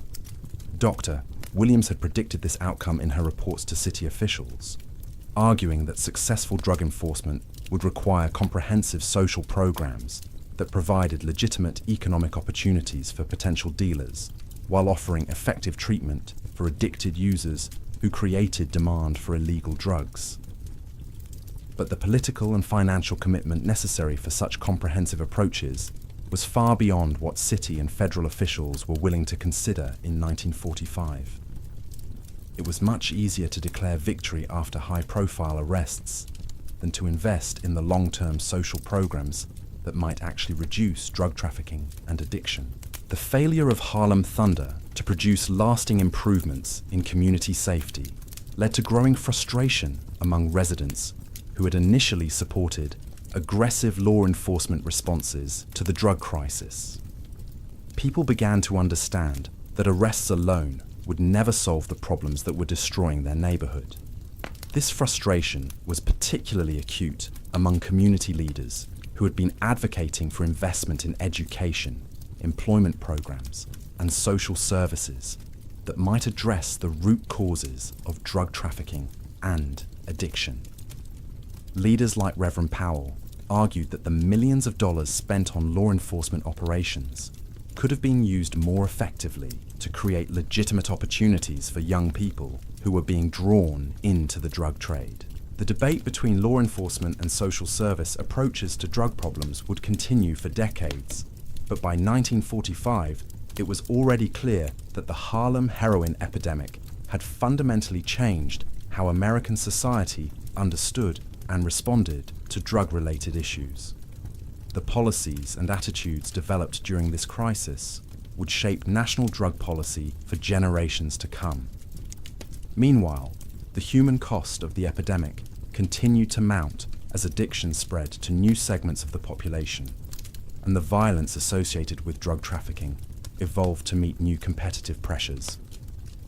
The arrest of Vincent and Marcelli had eliminated two major organizations, but it had also created instability that made the drug trade even more dangerous and unpredictable. The summer of 1945 brought a new wave of violence as multiple smaller organizations competed for the territories and customers that had previously been controlled by Vincent's and Marcelli's crews. Without the established territorial agreements and business relationships that had provided some structure to the drug trade, conflicts erupted constantly as dealers fought over street corners, customer bases, and supply sources. This mentation of the drug trade made frag life even more dangerous for ordinary residents who found themselves caught between multiple competing organizations rather than dealing with two predictable rivals. The violence became more random and less controlled as desperate dealers used increasingly extreme tactics to establish their dominance in the chaotic marketplace. The transformation of Harlem from a center of cultural creativity to a battleground dominated by drug trafficking and addiction represented one of the great tragedies of 20th century American urban history.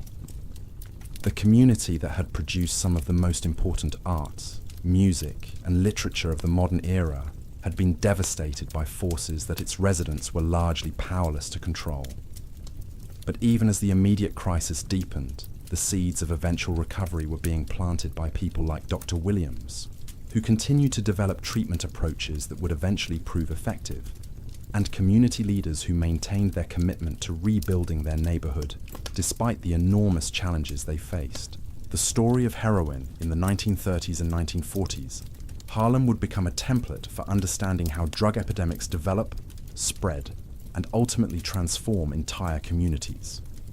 The lessons learned from this crisis would inform efforts to address similar problems in other cities and other eras, though it would take decades before American society developed truly effective approaches to preventing and treating drug addiction.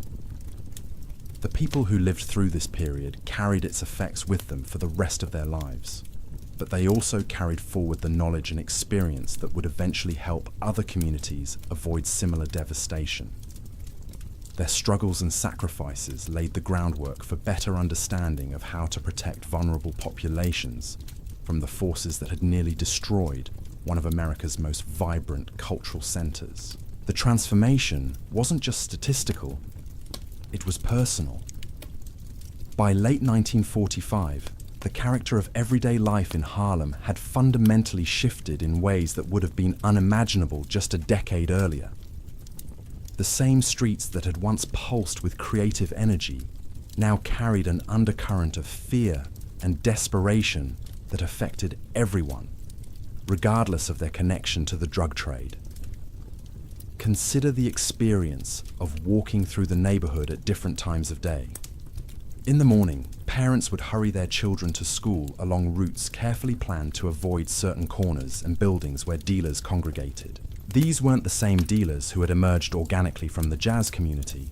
These were harder men, often from outside the neighborhood, who viewed Harlem purely as territory to be exploited rather than a community to be served.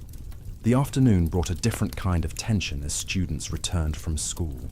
Teachers at PS 139 had begun implementing unofficial policies about dismissal times and routes home, trying to minimize the chances that children would witness drug transactions or violence. But in a neighborhood where the drug trade had become so pervasive, complete protection was impossible. Evening was when the full extent of the transformation became apparent. The sidewalks that had once been filled with residents socializing, window shopping, and enjoying the vibrant street life that defined Harlem culture were now largely empty, except for the figures huddled in doorways and moving furtively between buildings. Sarah Martinez understood this transformation intimately. Sarah was a nurse at Harlem Hospital who had grown up in the neighborhood and watched it change from the inside. Her apartment on 138th Street provided a perfect vantage point for observing how the drug epidemic had altered the rhythm and character of daily life in ways that went far beyond the obvious signs of addiction and violence. Sarah's building had housed 12 families in 1940, representing a cross-section of Harlem's working population: postal workers, factory employees, domestic workers, musicians, and small business owners. These families had formed a tight-knit community within the larger neighborhood, sharing childcare responsibilities, organizing building maintenance, and creating the kind of social networks that made urban living manageable and meaningful. By 1945, only 6 of those families remained in the building. 3 had moved away as the neighborhood became more dangerous, seeking safety in other parts of the city, even if it meant accepting worse living conditions or longer commutes to work. 2 families had been destroyed by addiction, with breadwinners lost to overdoses or incarceration, and surviving family members scattered among relatives in other neighborhoods. One family, the Washingtons, had simply disappeared one night, leaving behind all their furniture and belongings in an apparent attempt to escape debts or threats connected to their teenage son's involvement with drug dealers. Sarah never learned what happened to them, but she found their abandoned apartment haunting evidence of how quickly and completely the drug epidemic could shatter families that had seemed stable and secure. The 6 families that remained in Sarah's building lived in a state of constant vigilance that would have been unthinkable just a few years earlier. Doors that had once been left unlocked during the day were now secured with multiple deadbolts. Children who had previously played freely in the building's hallways and courtyard were kept inside except for necessary trips to school.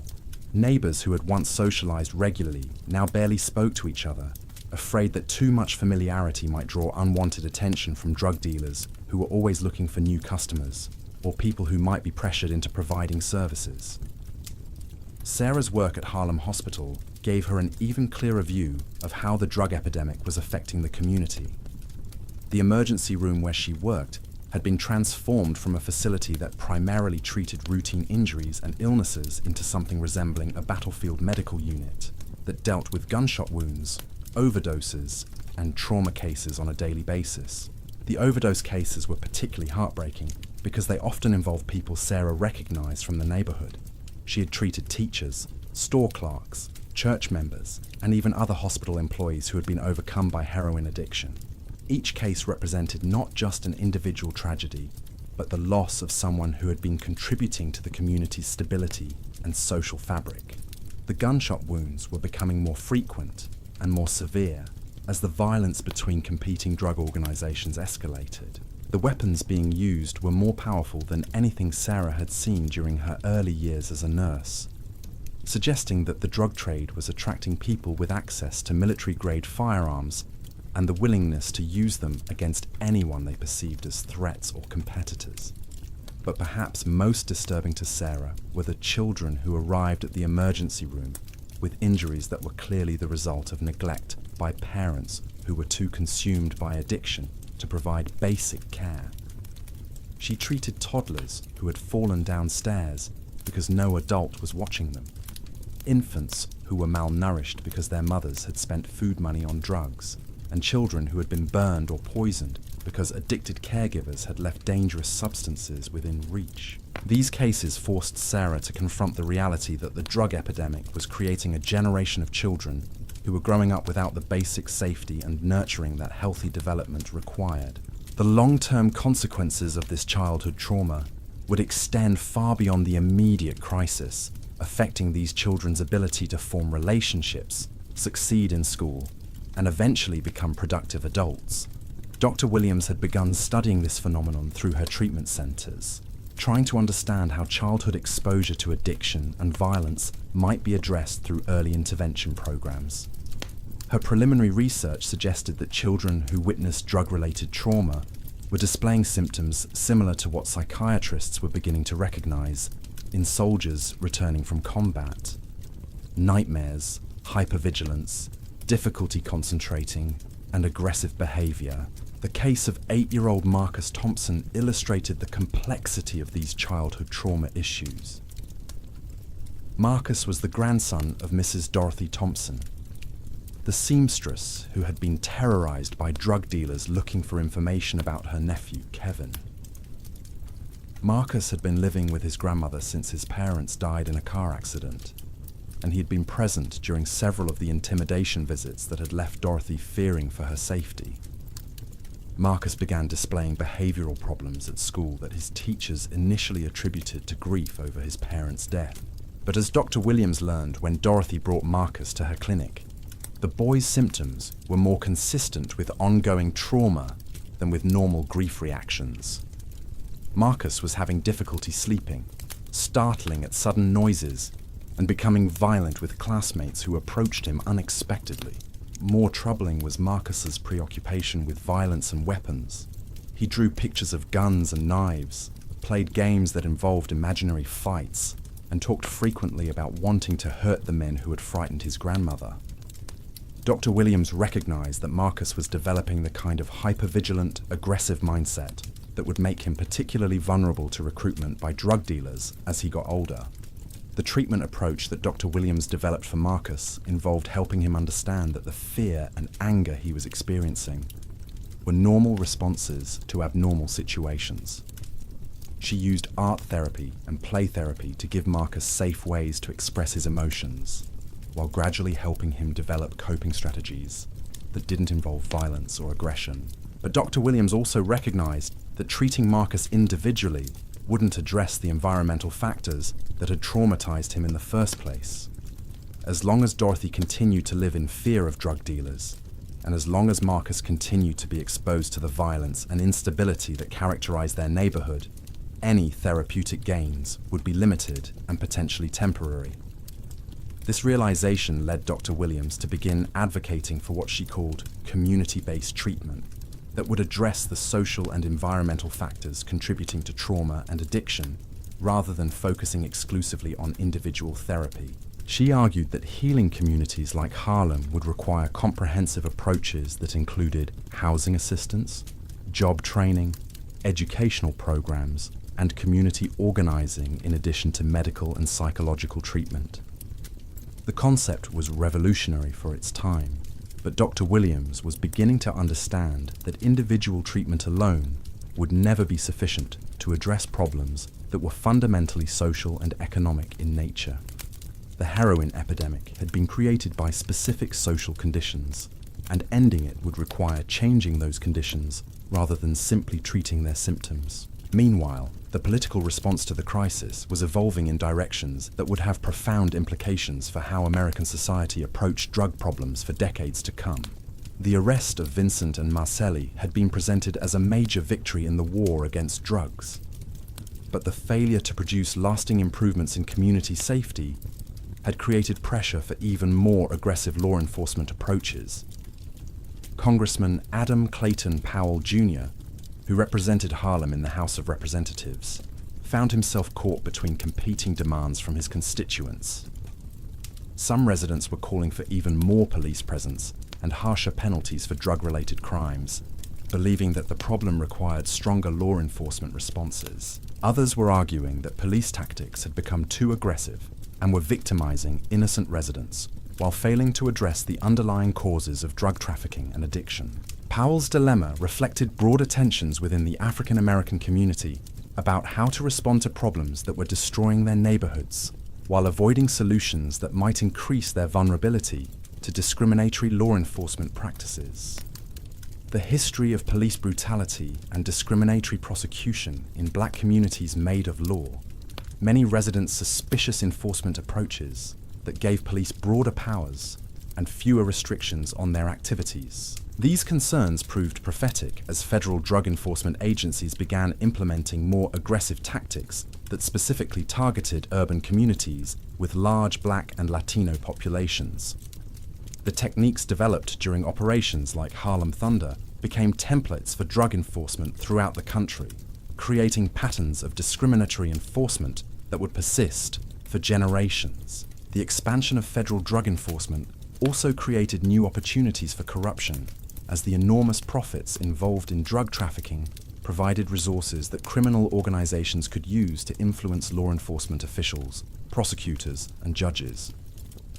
The case of Detective Frank Murphy illustrated how easily well-intentioned police officers could be compromised by the financial temptations that surrounded drug enforcement work. Murphy had been working in Harlem for over a decade and had developed genuine relationships with community residents who trusted him to be fair and honest in his dealings with them. Unlike many of his colleagues, Murphy understood that most drug-related crime was driven by desperation rather than greed, and he had tried to focus his enforcement efforts on violent dealers rather than users or low-level operators who were simply trying to survive economically.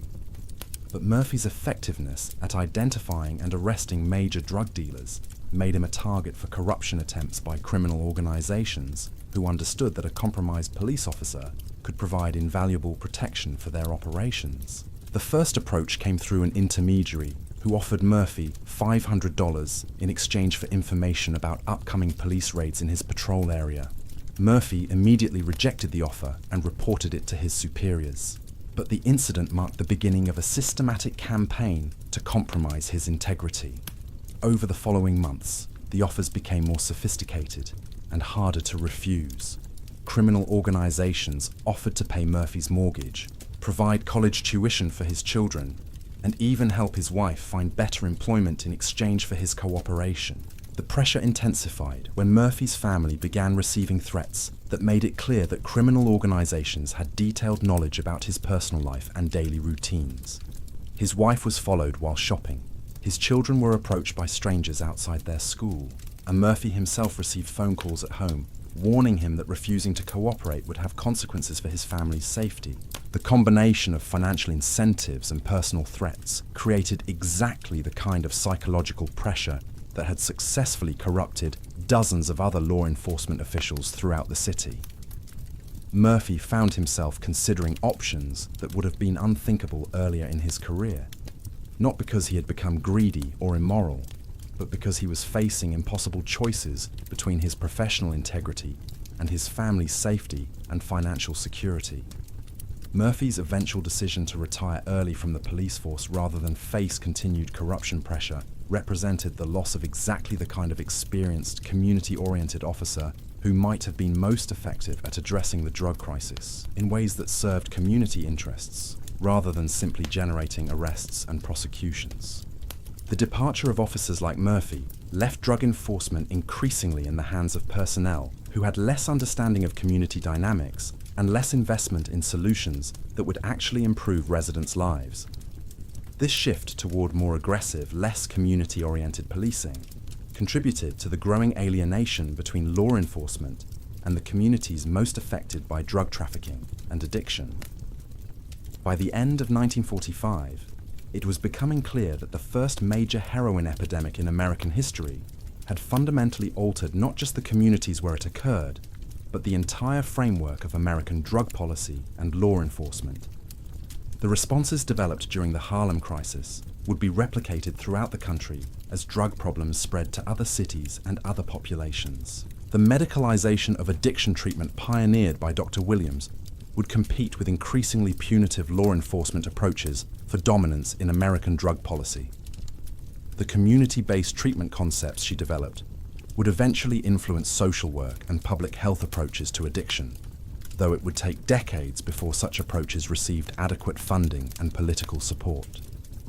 The corruption of law enforcement officials like Detective Murphy would become a persistent feature of drug enforcement throughout the country, creating cycles of scandal and reform that would repeat themselves in police departments from coast to coast. The financial resources generated by illegal drug markets would prove individuals and consistently capable of compromised institutions that were supposed to regulate and control them.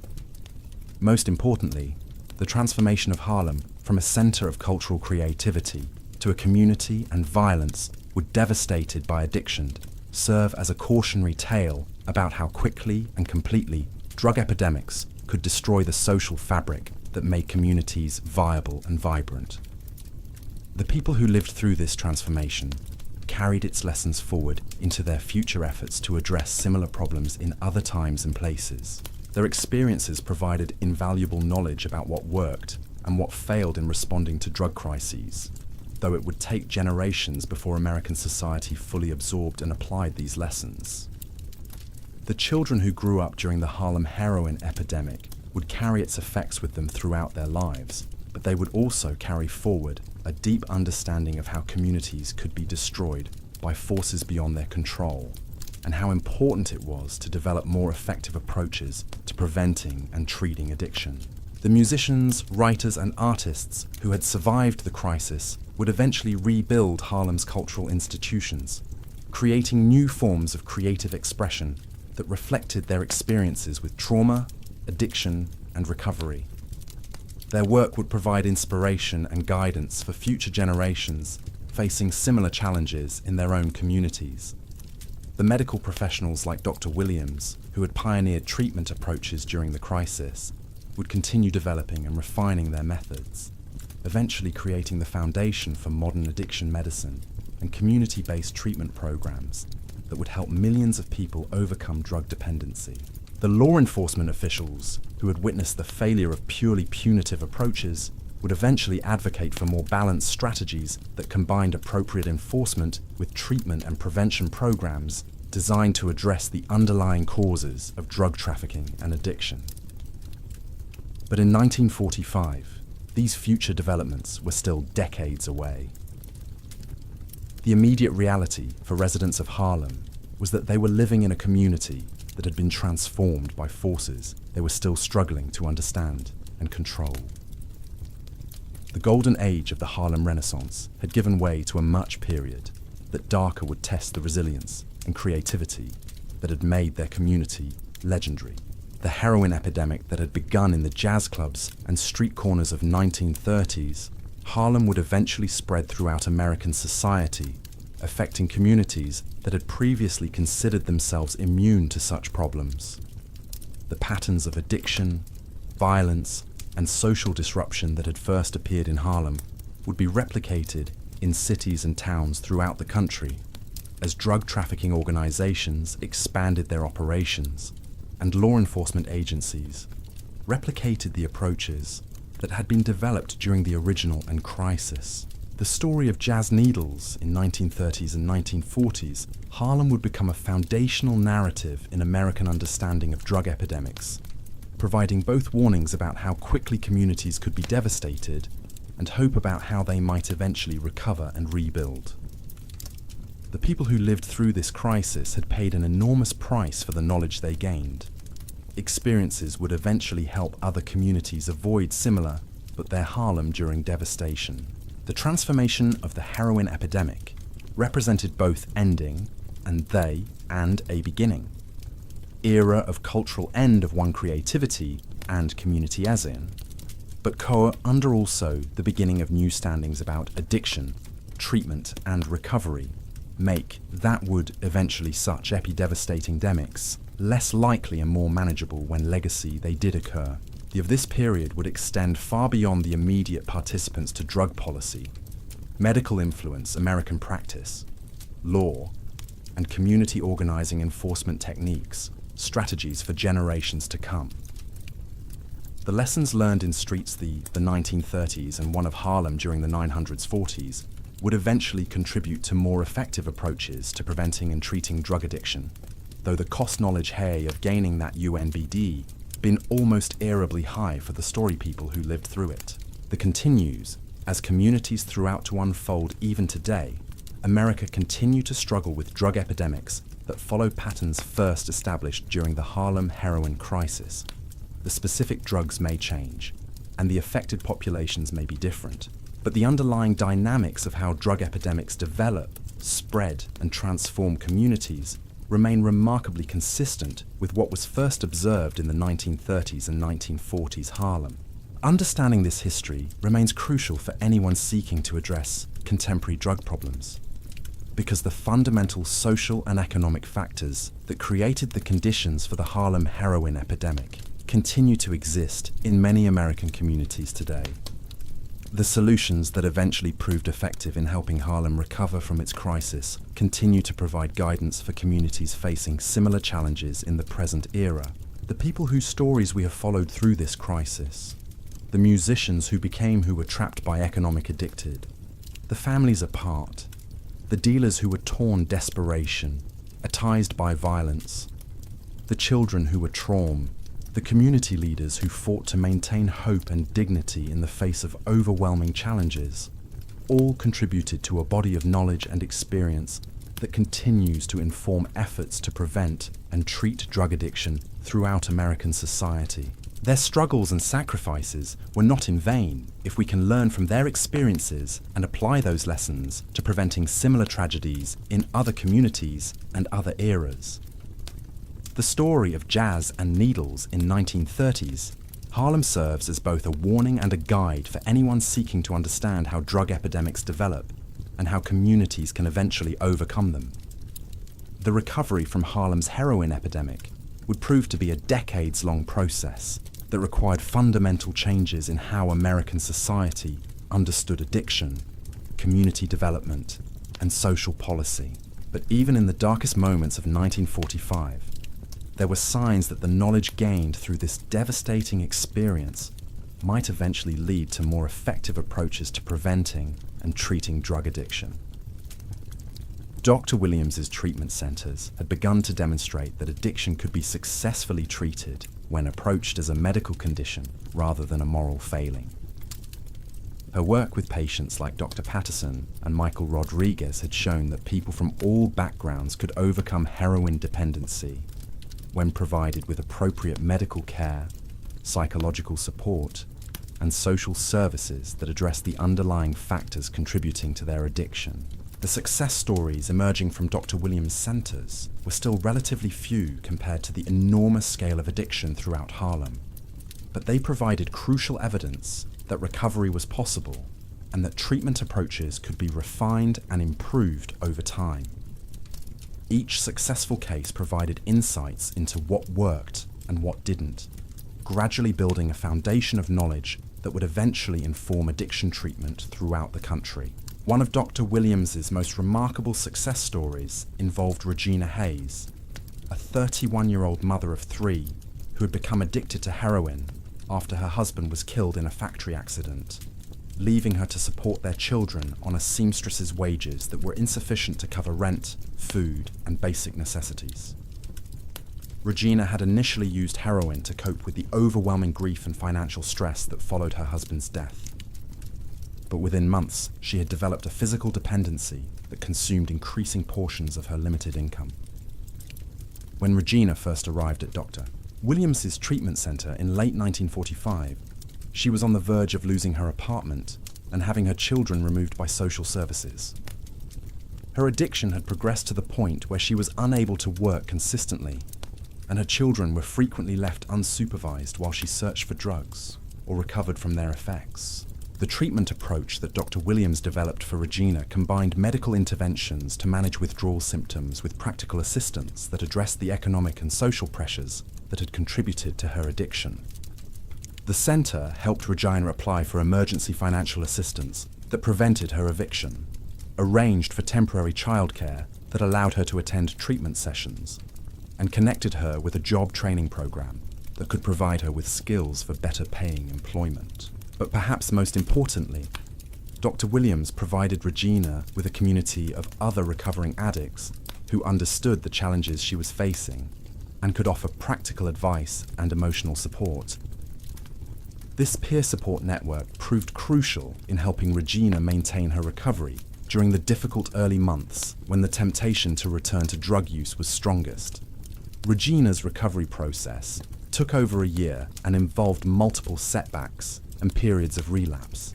But by early 1947, she had achieved stable sobriety and was working as a seamstress in a garment factory that paid wages sufficient to support her family. More importantly, she had developed the coping skills and social connections necessary to maintain her recovery, even when facing new stresses and challenges. Regina's success demonstrated that even severe addiction could be overcome when treatment addressed not just the physical dependency, but also the psychological and social factors that had made drug use seem necessary in the first place. Her case became a model for the comprehensive treatment approach that Dr. Williams continued to develop and refine throughout the late 1940s and 1950s. The knowledge gained from cases like Regina's would eventually contribute to the development of modern addiction treatment programs that recognize the complex relationship between individual psychology, social circumstances, and chemical dependency. But in the immediate aftermath of the Harlem crisis, such comprehensive approaches remained experimental and were available to only a small fraction of the people who needed them. Meanwhile, the law enforcement response to the drug epidemic was evolving in directions that would have profound implications for American criminal justice policy. The apparent success of operations like Harlem Thunder in dismantling major drug trafficking organizations had created political pressure for similar operations in other cities, leading to the expansion of federal drug enforcement throughout the country. Special Agent Morrison, who had led the FBI investigation that resulted in the arrests of Vincent and Marcelli, was promoted and assigned to develop similar operations in Chicago, Detroit, and Philadelphia, where heroin trafficking was beginning to follow patterns similar to what had occurred in Harlem.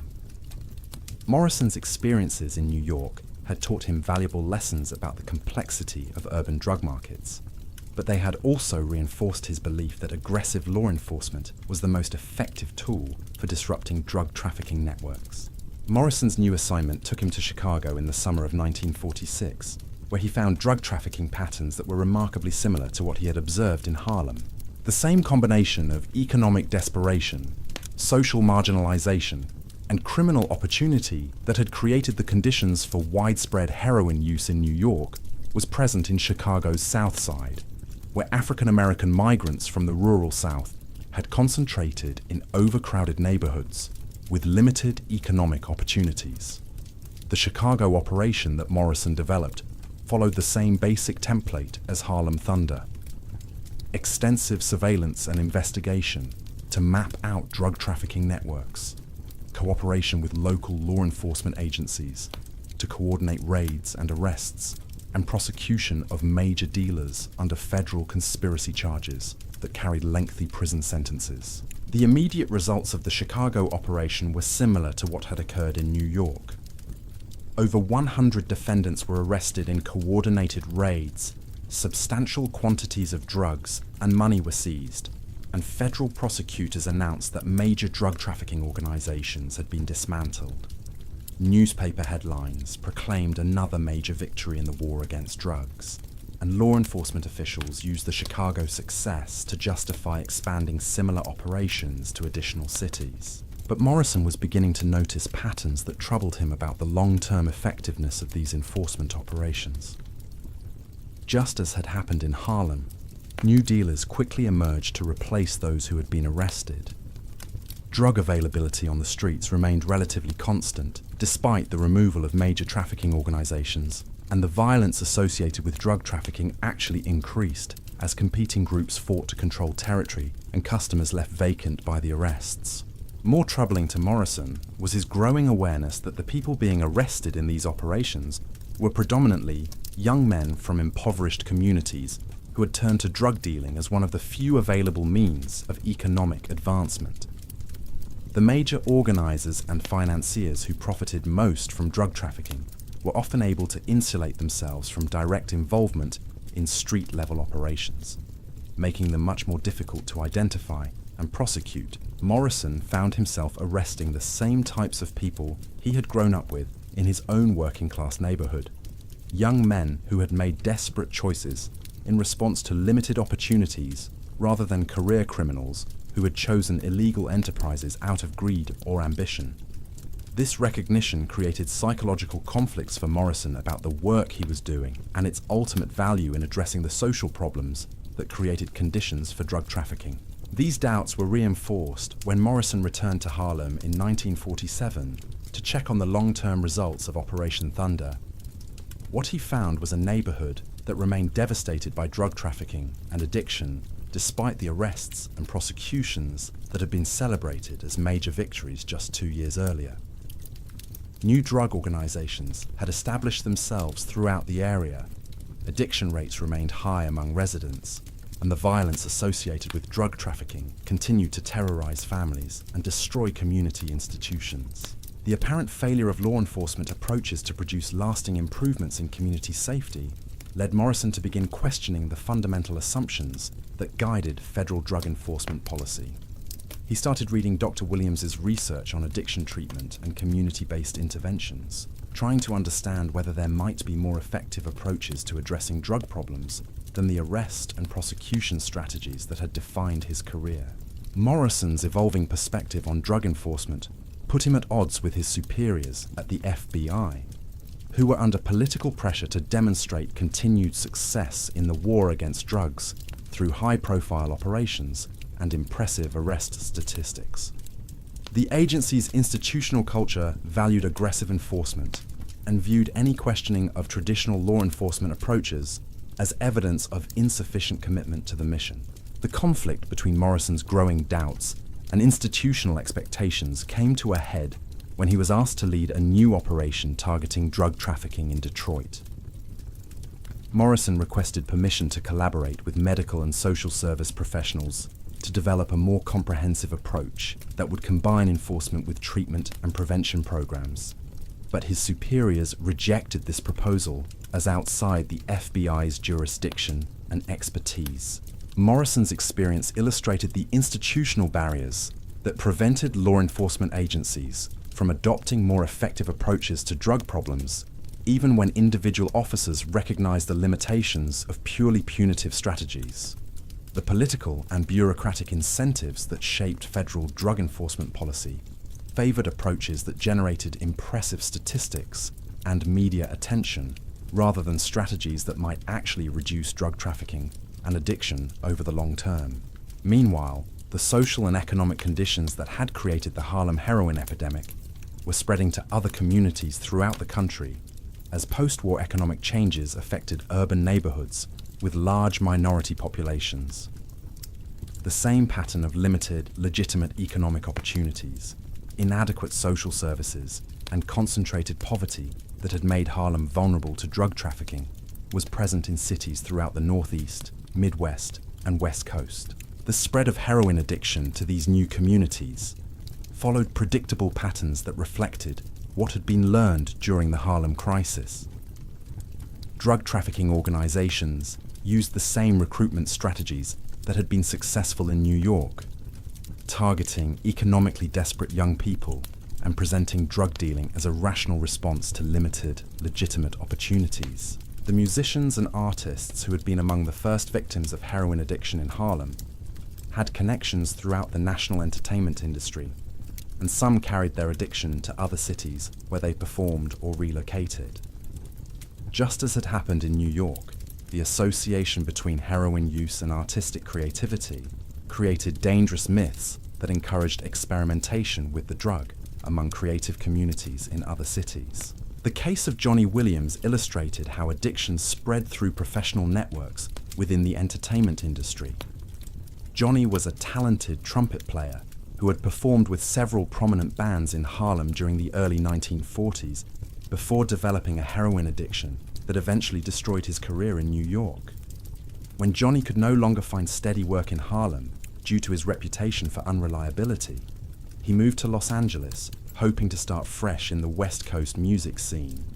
Johnny's musical talents were sufficient to get him work with bands in Los Angeles clubs, but his addiction followed him to California and continued to interfere with his professional relationships and performance quality. More troubling was Johnny's role in introducing other musicians to heroin, repeating the same patterns of drug sharing and social recruitment that had spread addiction throughout the Harlem music community. Within 2 years of Johnny's arrival in Los Angeles, several prominent West Coast musicians had developed heroin addictions, and the drug had begun appearing in clubs and social networks that had previously been free from such problems. The same cycle of addiction, violence, and community disruption that had devastated Harlem began to emerge in Los Angeles neighborhoods where musicians and other entertainment industry workers lived and socialized. Johnny's story demonstrated how individual addiction cases could have far-reaching consequences that extended well beyond the immediate victims to affect entire communities and professional networks. The mobility of musicians and other entertainment industry professionals meant that drug problems could spread rapidly across geographic boundaries, making local enforcement and treatment efforts insufficient to contain epidemic outbreaks. The recognition that drug addiction was becoming a national rather than local problem led to calls for federal coordination of prevention and treatment efforts. But the political and institutional infrastructure necessary for such coordination did not yet exist. Most medical and social service programs remained locally funded and administered, making it difficult to share successful treatment approaches or coordinate responses to drug trafficking organizations that operated across state and regional boundaries. Dr. Williams had begun advocating for national standards and funding for addiction treatment programs, arguing that the knowledge gained from her work in Harlem could be applied effectively in other communities facing similar problems. She testified before congressional committees about the need for federal investment in treatment and prevention programs that could address the underlying social and economic conditions that made communities vulnerable to drug epidemics. But Dr. Williams's recommendations faced resistance from federal officials who preferred law enforcement approaches that appeared more decisive and politically appealing than the long-term social investments that effective prevention and treatment required. The institutional and political barriers to comprehensive approaches to drug problems would persist for decades, contributing to cycles of crisis and inadequate response that characterized American drug policy throughout the second half of the 20th century. Meanwhile, the immediate task of helping individual communities recover from drug epidemics remained largely in the hands of local organizations and dedicated professionals who worked with limited resources and inadequate support from higher levels of government. The success or failure of these efforts often depended on the commitment and creativity of individuals who were willing to experiment with new approaches despite institutional resistance and funding limitations. The work being done by people like Dr. Williams in Harlem provided models and inspiration for similar efforts in other cities, but each community had to develop its own approaches based on local conditions and available resources.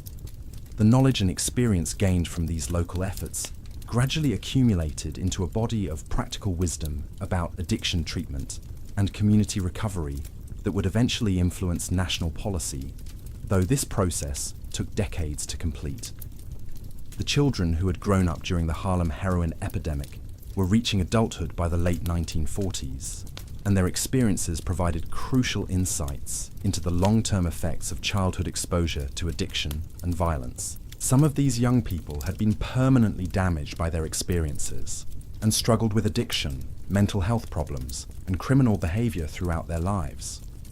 But others had developed remarkable resilience and strength as a result of surviving such difficult circumstances, and many became leaders in efforts to prevent similar problems in their own communities and the next generation. Their first-hand knowledge of how drug epidemics developed and spread made them particularly effective advocates for prevention and treatment programs that address the root causes rather than just the symptoms of addiction. The story of Jazz and Needles in 1930s, Harlem reveals how quickly a cultural renaissance can transform into a devastating crisis when economic desperation meets criminal opportunity. The musicians who sought creative inspiration, the families torn apart by addiction, and the children who witnessed violence they couldn't understand, all paid the price for America's first major heroin epidemic. Their experiences laid the groundwork for everything we know today about addiction, treatment, and the failures of purely punitive approaches to drug policy. Understanding this history isn't just about honoring the past, it's about recognizing the patterns that continue to repeat themselves in communities across America, and finally, learning the lessons that Harlem paid such a terrible price to teach us.